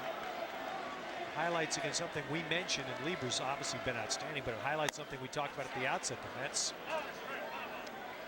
are going to try to be sensible about it, but they are going to try to find as many days and as many turns as possible to get Pedro pitching on a 6th day, because his performance in recent years has, and it's been documented, it's not something new here, but it has been so much better. And that's where Benson figures in. Benson might start here Thursday, which would give Pedro an extra day again before he would pitch in Milwaukee. And Burrow got that off the end of the bat. That may fall, and Floyd coming on, and Cliff makes the catch. And no one more appreciative than Pedro, and the best sign is that not only does Cliff catch it, but he gets up. Look at this. Look at Pedro. What a personality. What a play by Cliff Floyd. Look at this guy. He not only brought a lot of talent to New York, he brought a personality. And look at the smile for Big Cliff. Ends the 6th with a beauty. There's something about seeing a person, no matter how competitive they are, enjoying what they're doing. I agree. That fans love, and that is what has endeared Pedro to Met fans. Look at this play now. You see Floyd making the grab. Look at Pedro standing in the middle of the, look at that, middle of the field, and he congratulates Cliff Floyd. And the fans have embraced Pedro Martinez. I mean, they love Pedro Martinez from the moment he took the field. Good location there. Beltran fouls it back. But just to finish on that play. Watch this again. Watch Pedro Martinez. I've never seen a pitcher do that. Never. Well, Lima maybe? What do you think? I don't remember Lima doing that to an outfielder coming in. No, it's different it's different when it's celebrating somebody else's catch rather than striking out a player. He brought, in New York, it helps a ball club to have a lot of talent, but also personality. That's what the Mets had in the 80s, personality. They might have had too much personality. Carlos takes the fastball well placed, and let's keep it the next time he's here. That's a number 4 for Lieber. Well, Lieber matching Pedro pitch for pitch. Just listen to this crowd for Cliff. Here's that last pitch, the strikeout. Look at the target. Good target by Lieberthal on the money. And Floyd, the batter. And Cliff goes down the left field line. He's going to run some more. And that's been a strength of Cliff Floyd as he keeps his hit streak alive, using the whole field. 18 games, and Cliff Floyd just spanking the ball the other way, not over swinging. Watch this. Look at the target away. Ball running up. Oh, that's off the plate. That's some good hitting by Cliff Floyd. Watch his ball run off the plate. Cliff Floyd said, "You're not going to pass me." So Floyd on second base for David Wright. Longest hitting streak in baseball this year. 18 games now for Floyd. Think about how far he had to run in, playing as deep as he was for Burrow to catch Burrow's ball, and right back to leg out a double. David Wright, strike 1. David Wright now a little bit wired. He's trying to pull that pitch. The good hitting instructors and the good hitters will tell you, you wait as long as you can and then be quick. David Wright's got a quick bat. He doesn't have to worry about anybody throwing the ball by him. Into the hole. Rollins straightens up. Boy, gets him on a very close play. Cliff Floyd having to hold. Let's take a look at the second to last pitch to Carlos Beltran. Does he hurt himself? Pops the ball foul in that play. I don't think he did. Oh, wait a minute. Did he hurt his shoulder, his neck? We're talking about Jim Thome hurting his back, swinging a bat. So Carlos Beltran is, I think he seems to be okay. I don't know. He went down the steps there with Met trainer Ray Ramirez. Yeah. Meanwhile, Rich Doobie, the pitching coach for the Phillies this year, out to talk to Lieber with 2 outs. Minkiewicz, the batter. Now they've got, I know that conversation. It's first base open, left-hand batter at the plate, and Castro, right-hand batter on deck. Well, take a look at that. Did he hurt himself? He might have hurt his neck. His neck, yeah, his neck. Well, I'll tell you one thing. That's a painful. You got to take care of that in a hurry. You're going to walk Minkiewicz to go after Ramon Castro. See, this is interesting, and this highlights something in baseball. It's, teams generally play to what they know. Now, Minkiewicz is struggling right now to get a hit, but the Phillies are playing to one thing here. They know Lieber gives up a hit. Lefties hit better than 300 against him. Righties don't hit. And plus, Ramon Castro will tell you he's here for his catching and his throwing. Although he got a big hit against the Marlins earlier this year, his former team. Carlos Beltran makes his way back into the dugout. So it'll be up to Ramon Castro. I mentioned that big hit against the Marlins earlier, so he can really help himself out and his relationship with the pitching staff if he pick up a base hit and an RBI right now. Lieber's done a good job tonight in these situations. Mets have had some scoring chances. Castro takes a ball. They had Reyes at second with nobody out of the first inning, and Lieber pitched out of it. They had 3 straight hits in the third inning, only able to get 1 run. The only run of this game. Ball 2 to Castro. I'd be up there hacking right now because Lieber throws strikes. And he wants to get Ramon Castro. He doesn't want to go after Victor Diaz with 2 outs and the bases loaded. He's got to give him something he can hit right here. Wow, look at this. And not only a ball, but the runners advance. It's a huge break for the Mets now. Charlie Manuel looking out. Take a look at that last pitch. Breaking ball downstairs, and the glove gotten away there. Usually as a catcher, you want to block it with your chest protector. If you get the glove down there, occasionally it hits the hard part of the glove and scoots away. Taking all the way. Lieber threw a, it looked like a slider. 3-0 slider. Not a fastball. Castro's popped to second, fouled the catcher in his 2 prior at-bats. And that misses, so now Victor Diaz will get a chance. Let's take a look at that last pitch. It looked like a backup slider. Yeah, looked pretty good. Looked like a pretty good pitch. Right, that was a tough pitch to take, but now the Mets have the bases loaded with 2 outs. Victor Diaz now hitless in his last 16 at-bats. And Lieber, whose command is impeccable after intentionally walking Minkiewicz, throws a wild pitch and ends up walking Castro. And nobody up in the bullpen for the Phillies.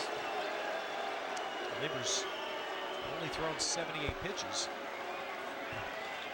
He's our guy. I know you want to keep him in the ball game for the Phillies, but if there's a double here, it'll be another 3 runs for the Mets. So Victor Diaz in that spot right now where he, as we talked about with Reyes, needs to swing at a strike. He does, but he pops it up. Pulled off the ball. Lieber's going to get out of the jam, so the Mets got a 1-out double from Floyd, but they leave him loaded, and this game continues to be a tightrope that Pedro will walk 1-0 into the 7th. Well, tomorrow night we'll have the second game of this series on MSG Network with Geico Mets on deck at 6:30.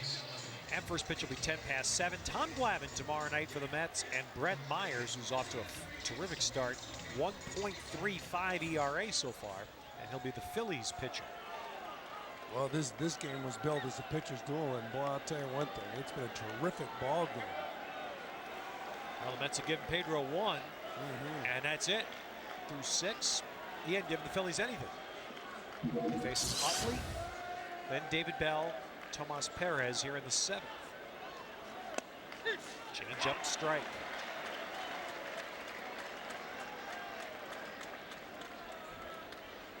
Utley with a base hit in the 2nd, lined it to center in the 4th. Both Phillies hits came in the 2nd inning. Utley and Perez, neither one was hit terribly hard.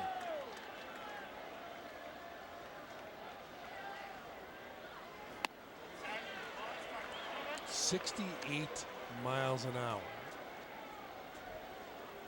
He never seems to throw the consecutive pitches the same speed. There's a strike. You know, it's sort of like we talked about last Friday, Fran, when we watched Livan Hernandez pitch.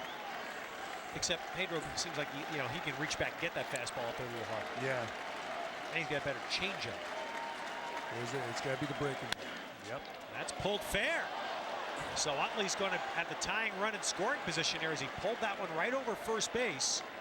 And Utley leads off with a double for Philadelphia.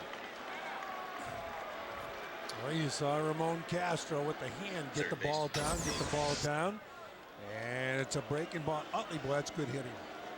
He went down and got that pitch, hit a bullet. Stayed fair. Now he's on second base with a leadoff double here in the 7th inning. Take a look at that play again as Diaz goes down. Diaz made a strong throw to second base, but Utley, easy double.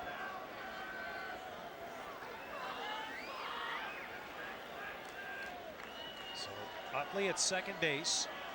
David Bell, the batter. Now David Bell's job here is going to be, well, they're going to ask him to bunt to get Utley to third. But look at Minkavich. Reminds you of Keith Hernandez, the way he came in there. I one time told Keith, if the team that was playing against you pushed the ball, would you have been as aggressive? He said no. There's no way, because you can't handle the ball if they push it hard towards you. You're saying he would not have been as aggressive. Keith used to come across, get the ball on the third base side. Right, because he's expecting the bunt to be that way. Yeah, but if they pushed it hard toward him, yes, it can intimidate the first baseman. I don't care how good your hands are. No bunt here and a foul away. 1-1.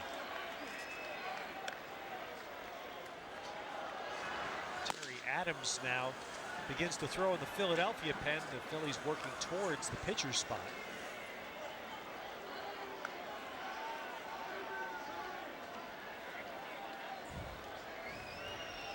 So David Bell, a veteran who's been renowned as a good situation hitter, good RBI man. He's got a chance to tie this game for his club with a hit. No bunt again, and he takes ball 2. 73-mile-an-hour breaking ball to Bell.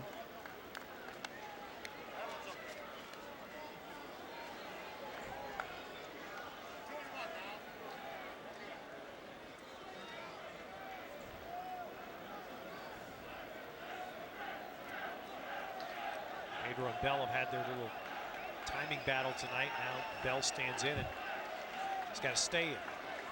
2-1. Right field, base hit. Diaz charges, and they're going to hold up Utley at third.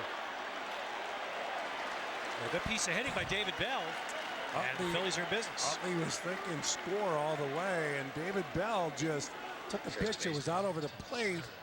Didn't overswing, just placed the ball into right field. Watch this. Ball away, even off the plate, and David Bell just serves it out. That's good hitting. Drops in front of Diaz, and Diaz gets that ball back into Minkavich. So runners are now on the corners. Well, the Mets have given Pedro no margin for error, and that margin's in big danger here as Pedro's pitch count is still all right, but they're tying runs at third with nobody out. Tomas Perez, the batter. So the Mets are going to play this. They will concede the tying run if there's a ground ball hit to the middle infield. They'll play for a double play.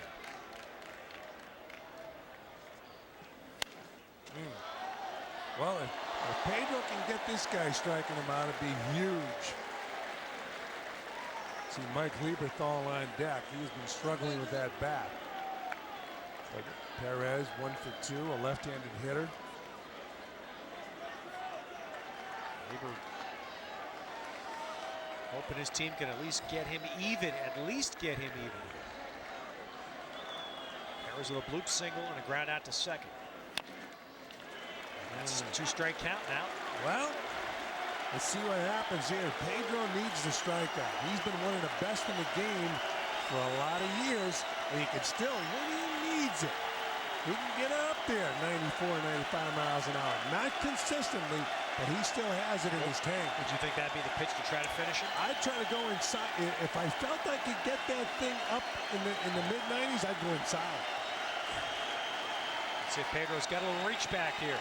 See where Castro, watch Castro. He's going to give a late target. Fouled away, and he 94. did. He had the reach back. 94. He needed it, and he reached back, and he got it.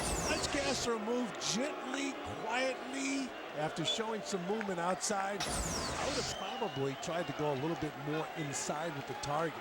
Well, that was an emergency swing by Perez, and a nice job of it. That's a 2-strike. Oh my God, I better swing at this thing. I might try to go back inside, even if it's bad with a fastball, because he needs that strikeout. He can always then go away with the changeup. Utley at third, Bell at first. He went to high fastball. Boy, Perez hacked at it. Somehow fouled that back. That's one of the things that has changed the game. Catchers give high targets now. And when a catcher goes up there, it's a fastball. The heck does he get his bat on that ball? You know what now? He's throwing 2 real good fastballs. He needs the strikeout. He's throwing him a fastball in, a fastball away. Perez was quick. Maybe too quick. Let's see. They're going away. Fastball again, 88 miles an hour, and Perez just a little late. So you say changeup. I'm thinking, would you drop a curveball on him here? Well, Pedro's second best pitch is Right. his change. Oh, you know what might be his best pitch is straight change. And when you get a hitter that's geared up and he's turned up the dial, now 2 strikes, your dial's turned up, expecting or you want to adjust to that fastball. It's 0-2. Changeup is dribbled, and it will not score the run. Now coming to the plate. Here's Mancavich's throw. Safe. A gamble, and Utley scores. Wow, it's good base running by Utley. It was going to take a good throw to get him. It was a bad throw by Doug Mankiewicz off the plate.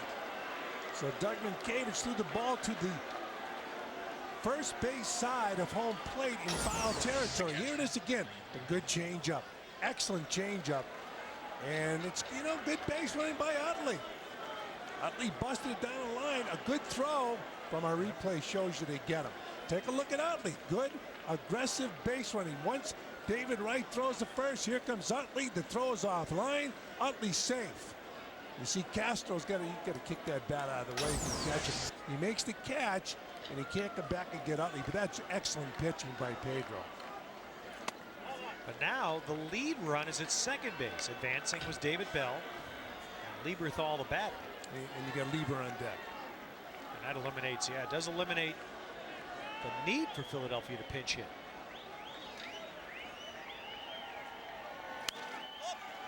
This one, let's see if Mankiewicz is going to have enough room. Near, yes, right at the railing. 2 down.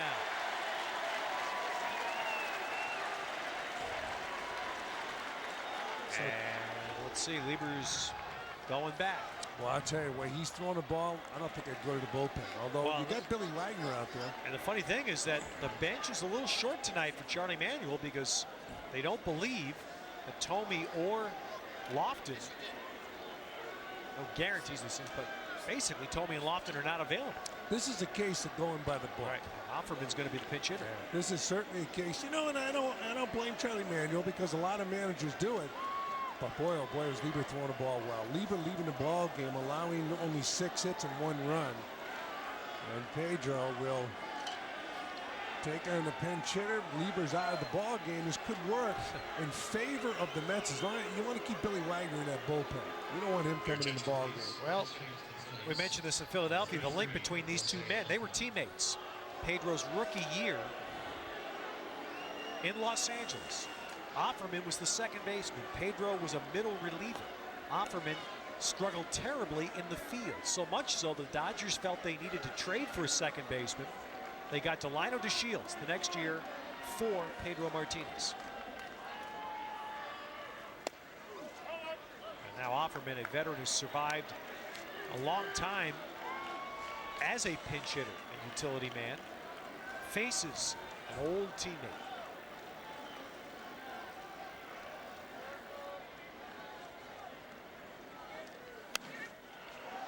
It's 1-1. 80 miles an hour. Offerman a little bit late with his swing. So Pedro can get that ball up there and just high 80s, 90 miles an hour. Might be able to bust it by him.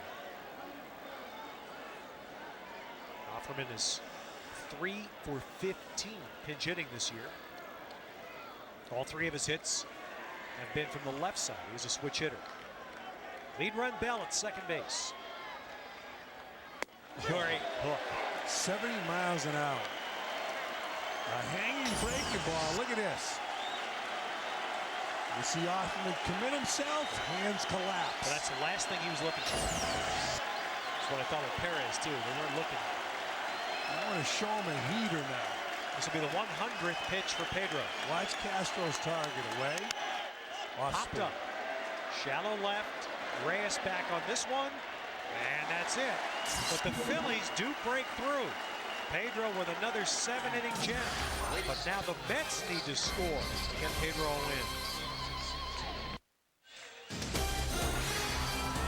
New York Mets baseball brought to you in part by Jaguar Cars. Please visit JaguarUSA.com for more information.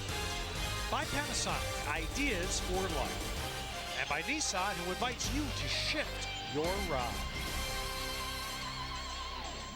Well, the game was delayed 2 hours and 17 minutes at the start by rain.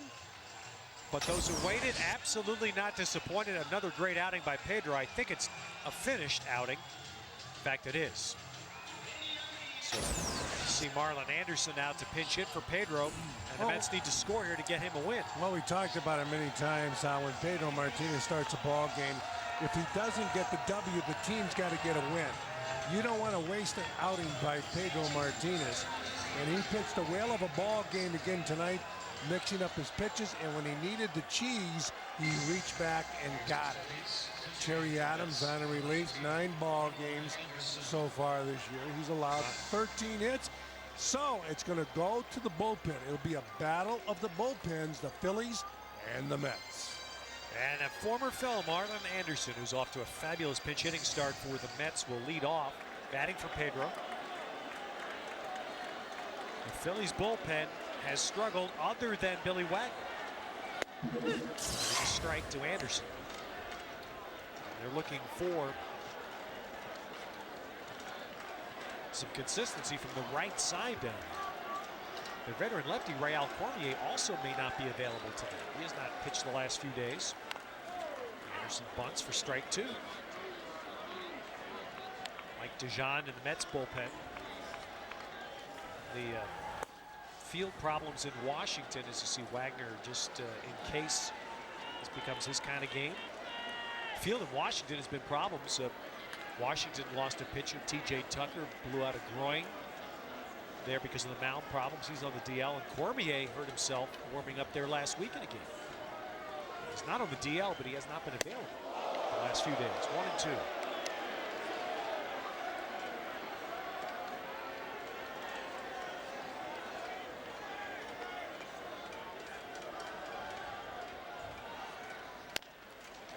And Adams, the breaking ball, gets Anderson to chop one out to Chase Utley, and there's one down. So now the Mets hope Reyes can start it with 1 out, and Jose's been on 3 times tonight with a Single up the middle, a single to left, and then a bunt for a base hit in the 5th inning. He scored the Mets' only run. In the 3rd inning with 2 outs, he singled, and then running on a pitch to Kaz Matsui, scored all the way from first base on a single down the right field line by Matsui. That ability to bunt, Fran, really shows here because it's drawn David Bell way in. Now, Jose Reyes has a shot at going the other way and getting the ball past David Bell. Although Adams pitching him in. But, boy, you have this type of speed and be able to utilize it. You see now it's 2-0. You see Matsui on deck.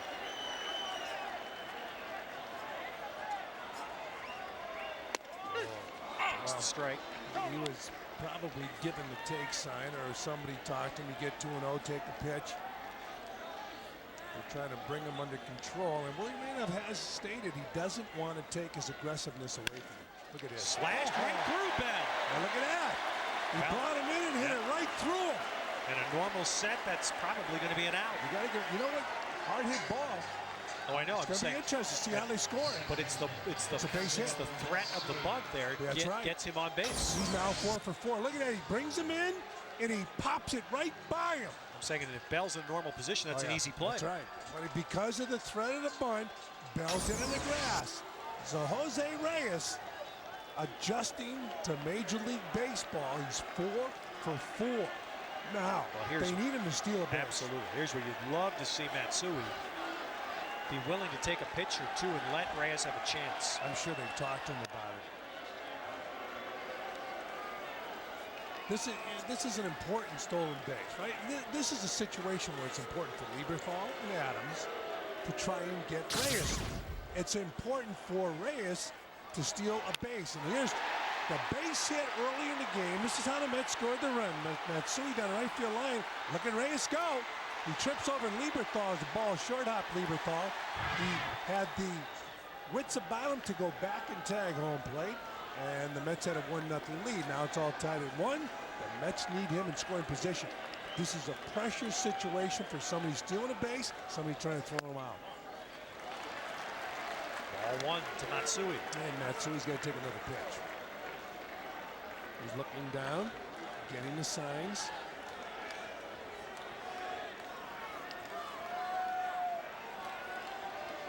Those have not had many bases stolen against them this year. They've had only 7 stolen against them. Remember last year, the pitching coach Joe Kerrigan eliminated the slide step. And he didn't care if bases were stolen against him. Well, this year they've got the slide step back. There it is. Reyes runs. Good pitch for Lieberthal to throw on, but no. Well, everything was there for Lieberthal. Slide step and a high fastball. Well, again, pressurized situation. Lieberthal making a throw that tailed into the second base area. Here's the slide step. Adams gets the ball to Lieberthal. And you know, Reyes didn't get a good jump, but he just runs so fast. Lieberthal throw. You saw his release point. It was high and to the right. And a big stolen base for the Mets and Jose Reyes. Actually, a nice play there by Rollins to save that ball from going to the outfield. 2-0. 3-0 to Matsui.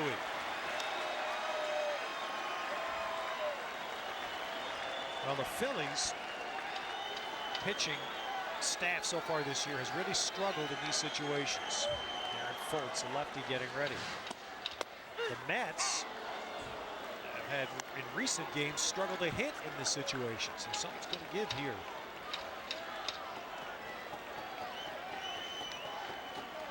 Kaz in a good spot, 3-1. Beltran behind him.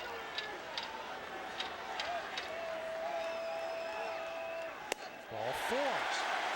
So Beltran will bat with 2 on. We'll see if the Phillies are going to turn him around. Also, we'll see how Carlos Beltran's neck is working out. Exactly. His last at bat, we think he hurt his neck while swinging the bat. He's 1 for 3. Well, apparently, they're not going to turn him around. They're going to let Adams face Beltran and then have Foltz ready for Floyd.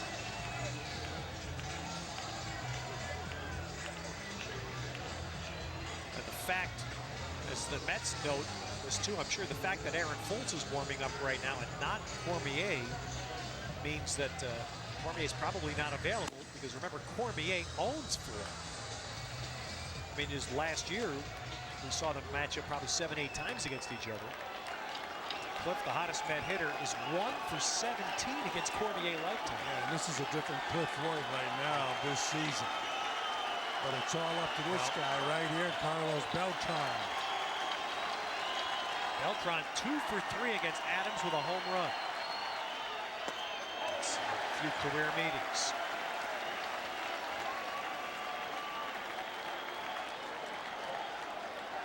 Let's hoping for a little late night excitement at Shea. A 1-1 game. Just as they had last night in Washington, about the same time last night. A little after 11 o'clock when they struck for 3 in the ninth. And they've got speed out there. Reyes and Matsui ready to run.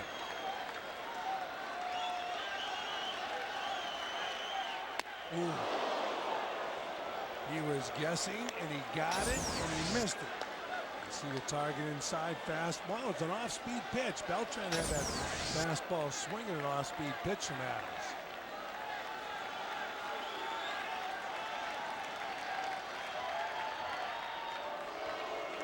Jimmy Rollins breaking in behind Reyes.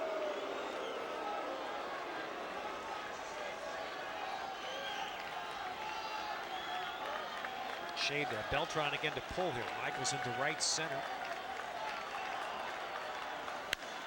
Pulled foul. Well, Beltran is extremely quick on that pitch inside. Fultz and Geary throwing in the bullpen.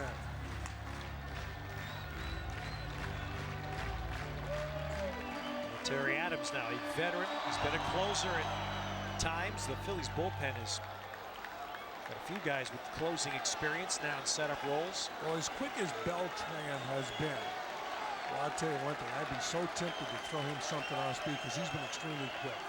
He's going right down the line with the heater. Yeah. All right, now he's backed himself to 3-2. Has Adams.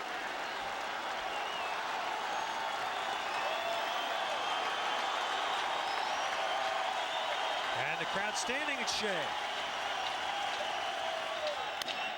All the way, a high heater.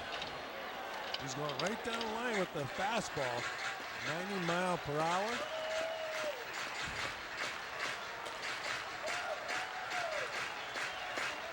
Dare he do it again? Well, he's done it right down the line. I got a feeling he's going to go out. He's got to throw a strike. We got Cliff Floyd on deck.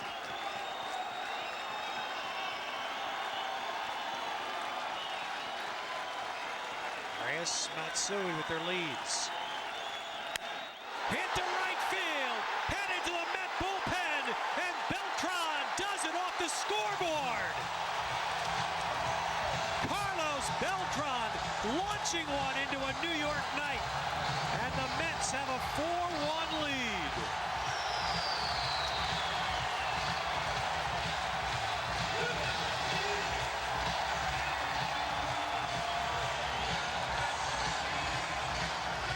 He threw him a curveball after all the heaters.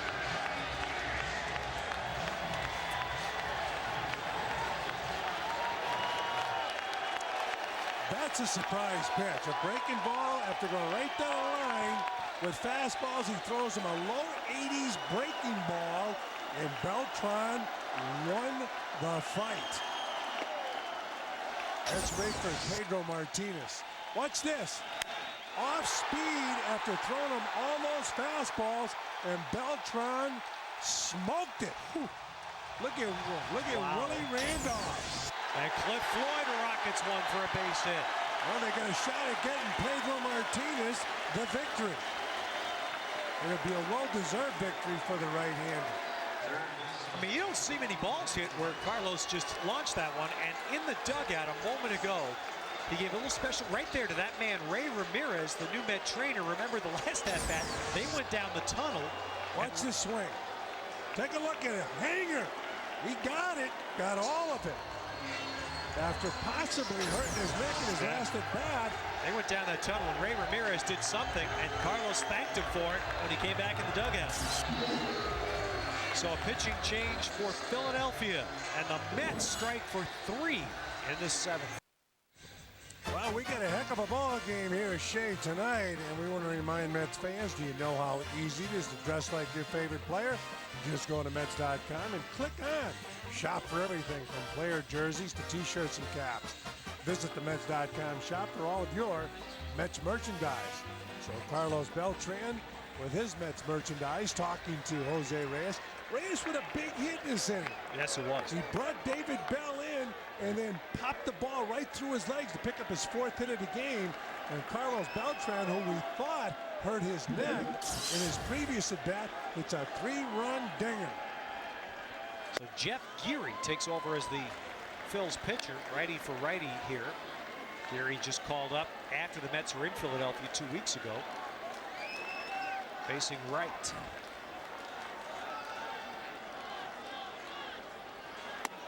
And with Cliff Floyd running, he is in.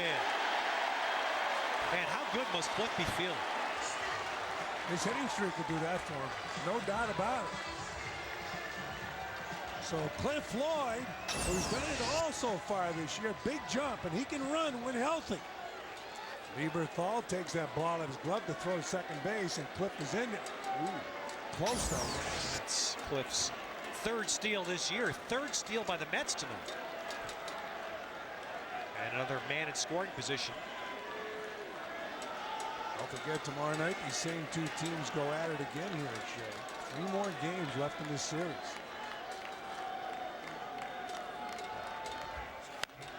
And Wright fights that away. Tom Glavine will pitch tomorrow night against Brett Myers. Night game again on Wednesday. And then a Thursday day game. 1:10, and the Mets will be off on a road trip. MSG tomorrow night with you. Matty Lockwood will kick it off at 6:30. The game will start at 7:10. Dijon is ready. He'll get the 8th. Oh, a hanger there, and Wright fouls it away. This series for the Mets wraps up a stretch, 20 straight games within the division. And after Thursday, the Mets will go out of the division for a while. A couple of weeks. Milwaukee and Chicago next week on a road trip.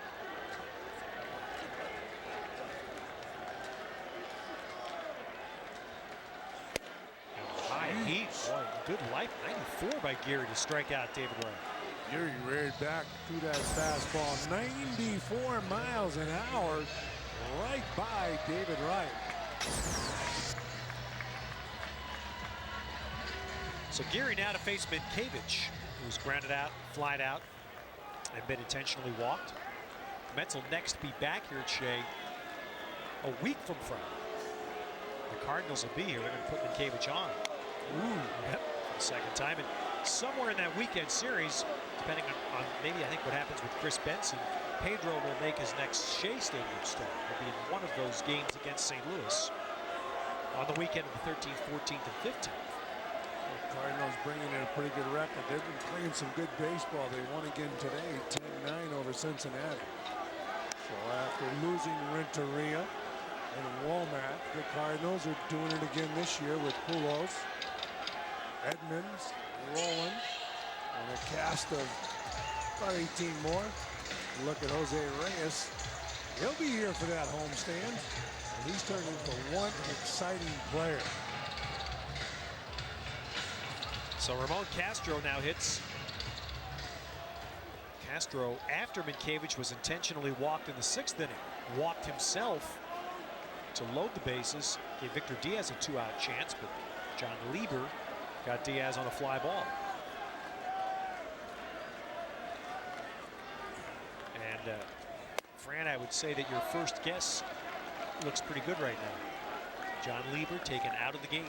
Oh yeah, top half of the inning. Well, you know, when they did it, I was surprised because there's so much left of the game. He was throwing the ball very well, and they went to pinch hitter, and pinch hitting is so tough.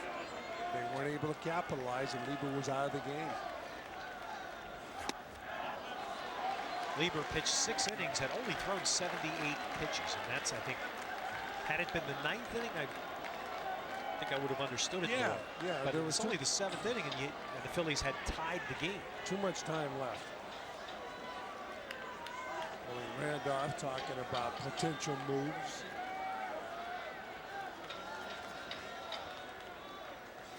And as we learned daily in baseball this year, bullpens are no lock, and that's why here the Mets want to keep scoring.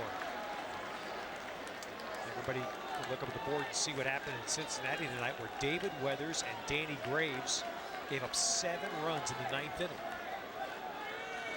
And lost a game that the Reds were ahead by 6. Going to the 9th.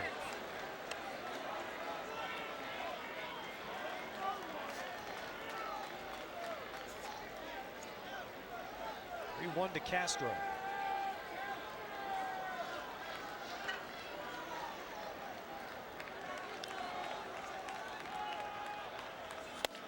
Good spot where Lieberthal set up and Gary hit the glove. 3-2. Here's that last pitch to Castro. Good fastball right on the corner. Cheetah right behind Lieberthal's helmet.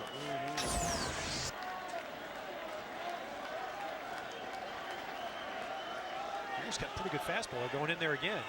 Fist with it though. Well, Victor Diaz gets a second chance. Second consecutive inning that Victor will bat with the bases loaded, 2 outs. He flied to center field to end the 6th inning, and he's now in an 0 for 17. And this would be a wonderful time for him to snap that kind of a slip. He's going to have to turn up the dial because this guy's got a good fastball.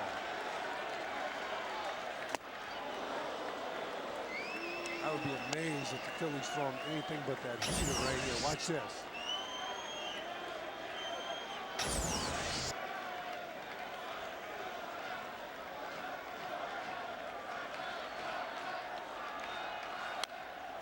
Quickly ahead, 2 strikes.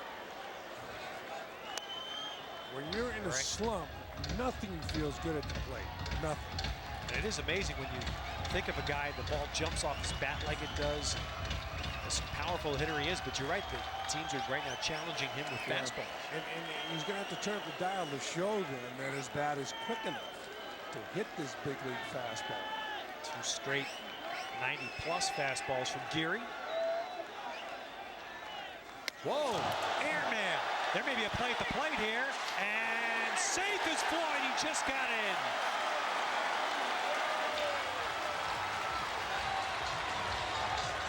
Well, Charlie Manuel, I'm sure, concerned about the release point. Yes, I think you're right.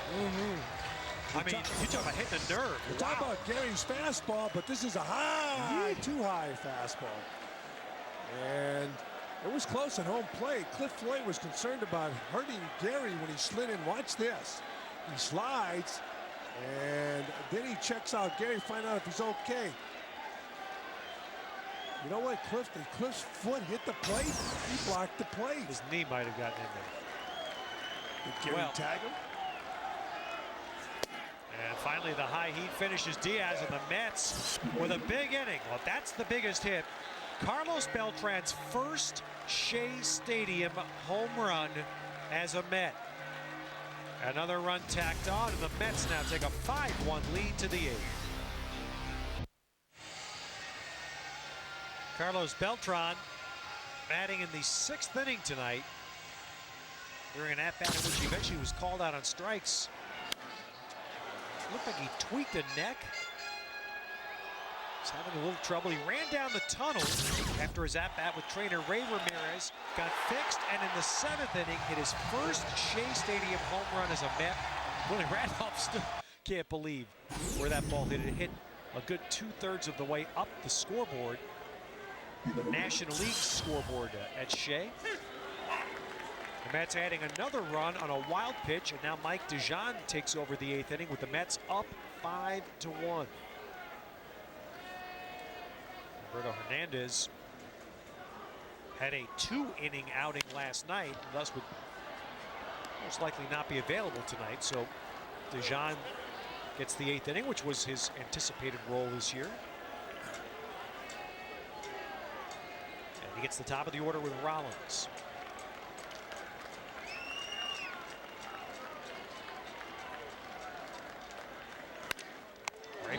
Dejan. Of course, a comebacker for him is a test after what happened to him last year, having his leg broken by a ball hit back at him after a short period of time with the Mets. Well, a Panasonic digital replay shows that ball right back at Dejan. Gloves it. And an easy out at first base. So one man down here in the 8th inning. Keep in mind Pedro Martinez could walk away with the W. Michaels takes the ball. Pedro tonight 7 innings, gave up only 4 hits and 1 run. He walked 2, struck out 6, broke a streak of 5 straight 8 strikeout games for Pedro.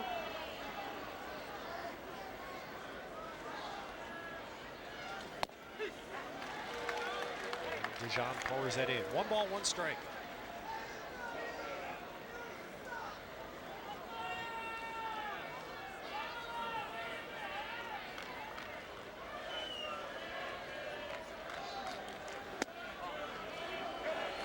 No strike there, 2-1.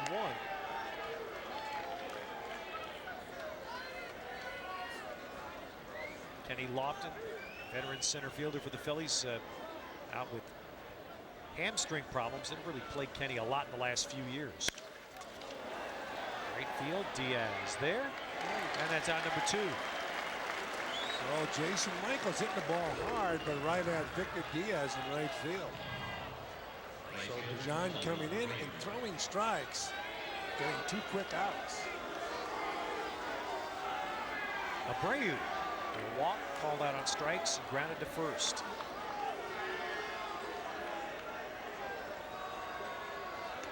The Phillies are starting a rough stretch. The Mets will have one schedule-wise a little bit later in the month. Phillies tonight starting a stretch 19 of 26 on the road.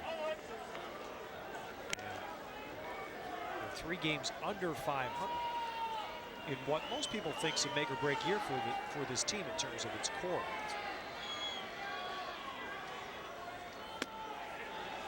Well, 2-0.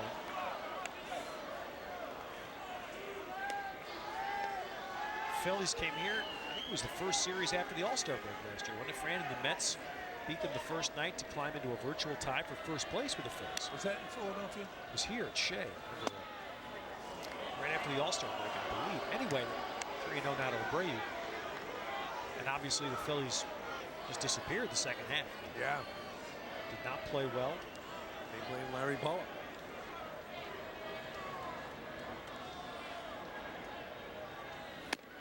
It's in for a strike.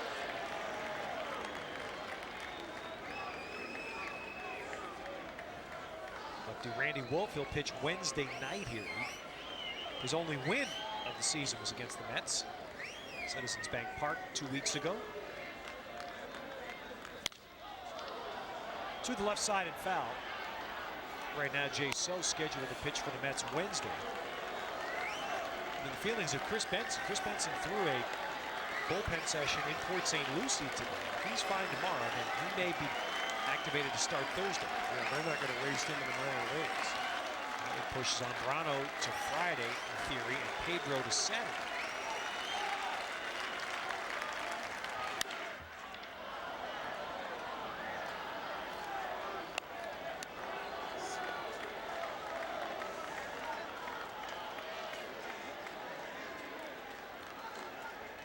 I'm sorry, I forgot Howland did that. Push Pedro to Sunday.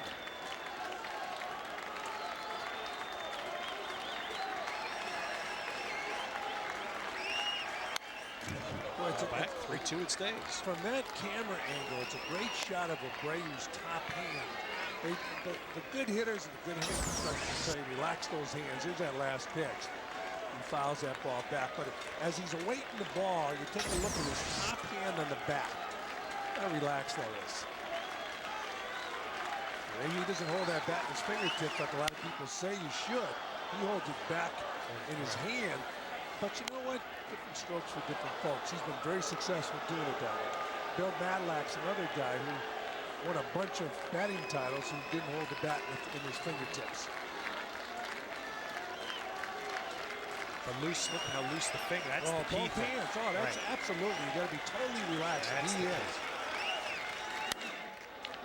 Foul out of play. Some hitters grind that bat, but if you hold it completely relaxed, you're going to be quicker, and when you get it toward the ball, your hands are going to tighten up to make contact. It's a great shot from our center field. Really is showing how relaxed those hands are. Look at that. You could take that bat right out of his hand. He's so relaxed. It looks that way, doesn't it? Yeah. And ball 4. So Brady walks. And that'll bring up Burrow. I was thinking of you, Frank, because I think it was last Sunday's Times. This big story about how Bill James, the man that spawned the revolution of the way stats were analyzed and looked at in baseball, has admitted that there is something to hitting in clutch situations.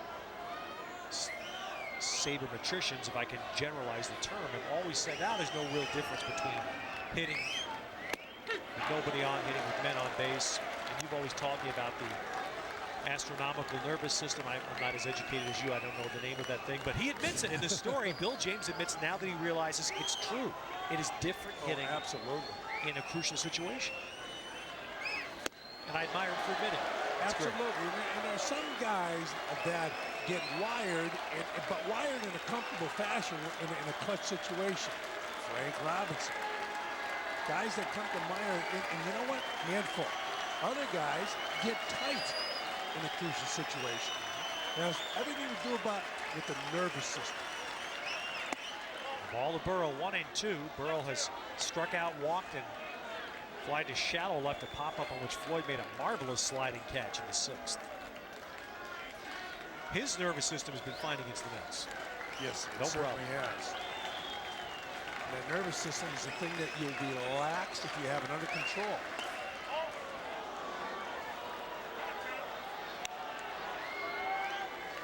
You think of the great hitters. Those are the guys that tend to rise to the occasion, relax that nervous system, and yet they're ready for anything. And enjoy going up there in crucial spots.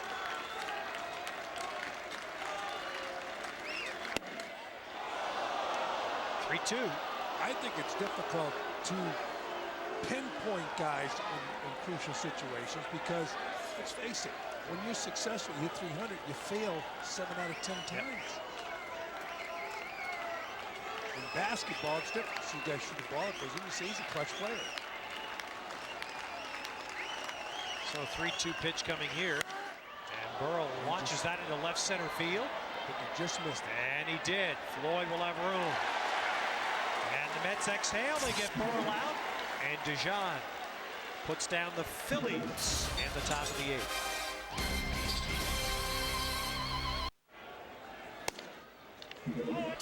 And in the bottom of the 8th, Eric Valent is going to lead off for the Mets. Valent will hit for Dijon. Eric got a start last night and got the hit that started the Mets winning 9th inning.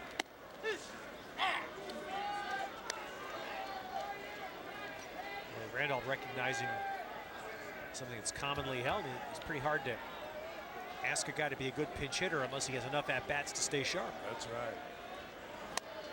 So got Valena start, got Diaz a night off. Keith Bell and the Met bullpen, so with a 4-run game here, these Mets may elect to pass Looper. 2-2.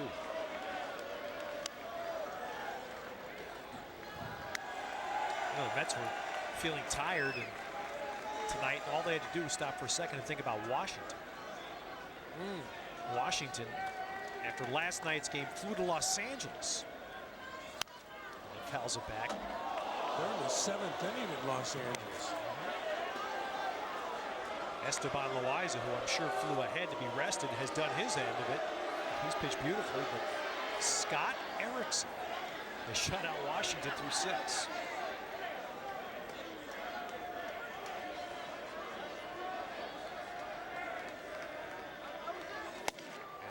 Fastball against Valent, 1 away. So Greeley again, good life. He has struck out 3 men. And now Jose Reyes will have a chance at a 5-hit ball game. About 4 for 4, Jose Reyes, his first at bat right up the middle. Then he goes left field, his second at bat. Third at bat, perfect bunt. And he beats out. This is what happened after he brought David Bell in with the potential bunt. He hit it right through his legs. 4 for 4. See if he can have a 5-hit night. He's got his average up now. Jose has never had a 5-hit game. He had one 4-hit game here at Shea last July. So this is his second. It's 2-0. I'll tell you what would be the capper of the night, wouldn't it? A walk. Right here. That's right. Making everybody could stop right in that story, too. There's a strike. All of a sudden, with 4 hits, Jose is getting patient.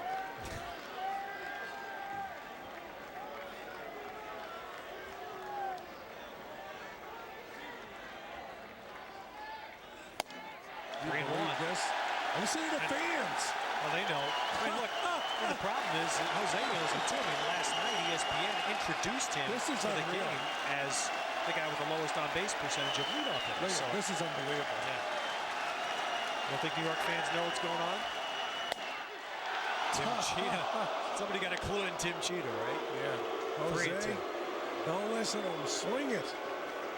Pick yourself up a 5-hit night. Fans chanting walk. You believe this? Oh, he almost got it by Bell. And a nice play by the Phillies third baseman. Well, you know what? That was better than a walk. He seed there. A 4-hit night. Second last pitch. Watch Doug Minkiewicz. His reaction as Jose Reyes is hitting. Yeah, that's good. So he's got up there to greet Reyes. I mean, that's one of the roles. That's one of the roles Minkiewicz has played. Last night again, if you watched the game last night, you saw Minkiewicz talking to Jose after one of his long at-bats, trying to pass on a little help. You know, Jose's thinking right there. That 3-1 pitch, I got to hit it hard. Well, he hit the 3-2 hard. Yeah, he did.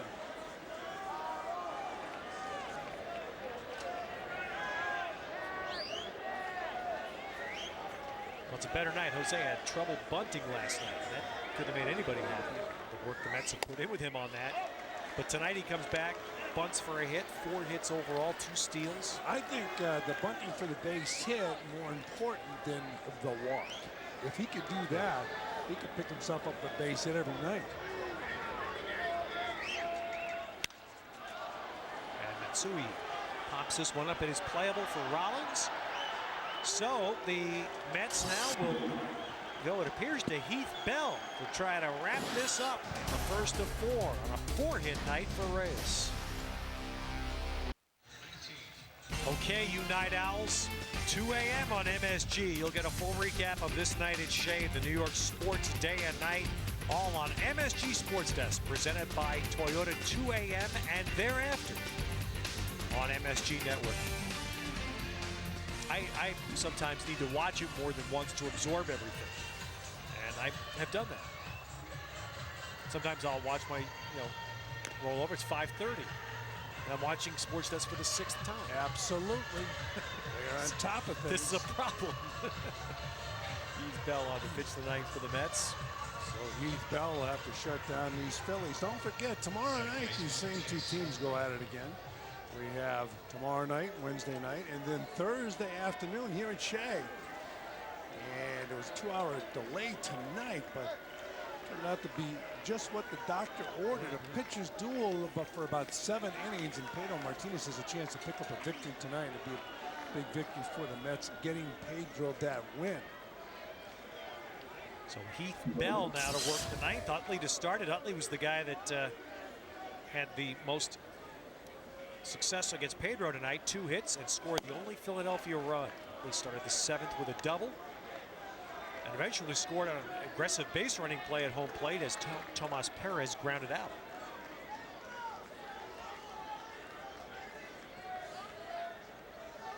Jimmy Rollins talking in that Philly dugout.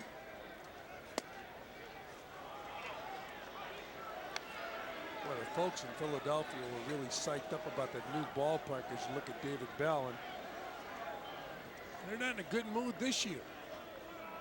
Ticket sales were down. They felt the Phillies fell off the boat last year. So now Castro out to talk to Heath Bell, whose strength normally is command. And had a little lapse Friday night. He pitched in Washington. He hit Jose Guillen with 2 outs, then walked the next batter. I thought it was intentional. I thought it might have shook him up a little bit as you look at the tank. Todd Pratt. Yeah, we left the air Friday wondering about that. No one seemed to feel that way. And of course, Guillen got hit 2 more times by the Mets Saturday. And that finally got Frank Robinson upset. Here's the walk to Utley. Heath Bell, whose minor league career in the Mets system has been, his trademark has been command. Yeah, by the way, you're never going to have, since I've been in the game, you're never going to have a team say, yeah, we hit him on purpose. But I mean, the Washington guys, I was expecting Saturday to hear some complaining. And Saturday they did.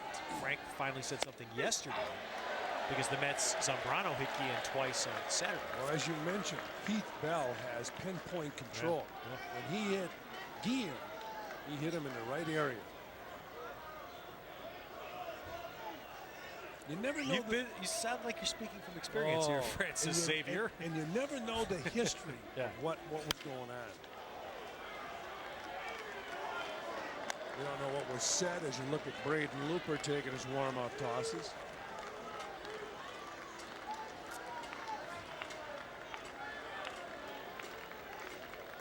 These are the opportunities that Heath Bell and when Royce Ring has been getting his now in his start. These are the ones that, you know, there's no save on the line, but it's the 9th inning. It's that final inning. And you prove you can pitch here. You start to elevate your status a little bit.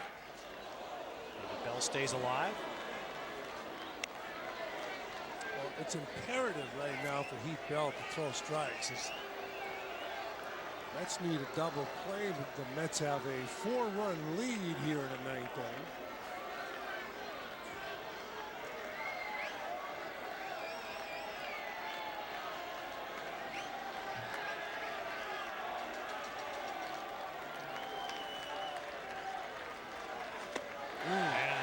Good little slider there to get David Bell. 1 away. Take a look at that pitch again from Heath Bell, who gets a ball up there in the low 90s, and that's a slider. He gets David Bell a chase. Ball out of the strike zone.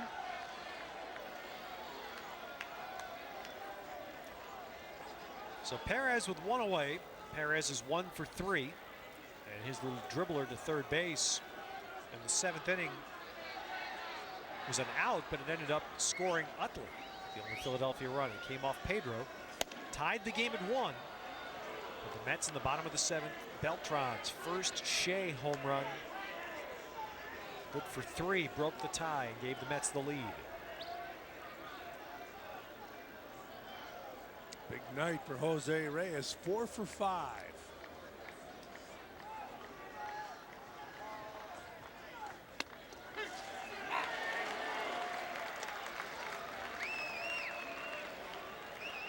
Take a look at that last pitch to Perez.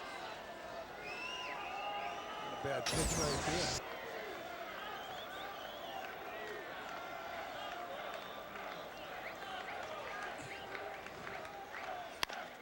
Chop to the middle. Reyes with the gun. Double play. Mets win it. Well, Kaz Matsui flipping Jose Reyes. And Carlos Beltran goes deep on a 3-2 breaking ball. He hits the ball over the right field fence, and that tells the story at Shea. Again, Reyes with 4 hits in tonight's ball game, and Pedro Martinez gets a victory. And Carlos Beltran, who had hit a home run here as a member of the Kansas City Royals in an interleague game 3 years ago, hit his first Shea Stadium home run as a Met tonight. And that, coupled with Reyes' 4 hits, was the story for the Met offense. Smiles tonight, 2 in a row for the Mets. Pedro wins his 3rd of the year, and they're back to 500. And our Subway double play of the game. Look at that. Tailor-made. It ended a ball game. 4-6-3 double play. And at Subway restaurants, get a 6-inch sub with double the meat for just 69 cents more. So Jose Reyes, big night for Jose. Yes. And he helps get Pedro the victory. a good night for the Mets. 2 in a row, back to 500 at 13-13. 5-1 final. Back with more at Shea in a moment.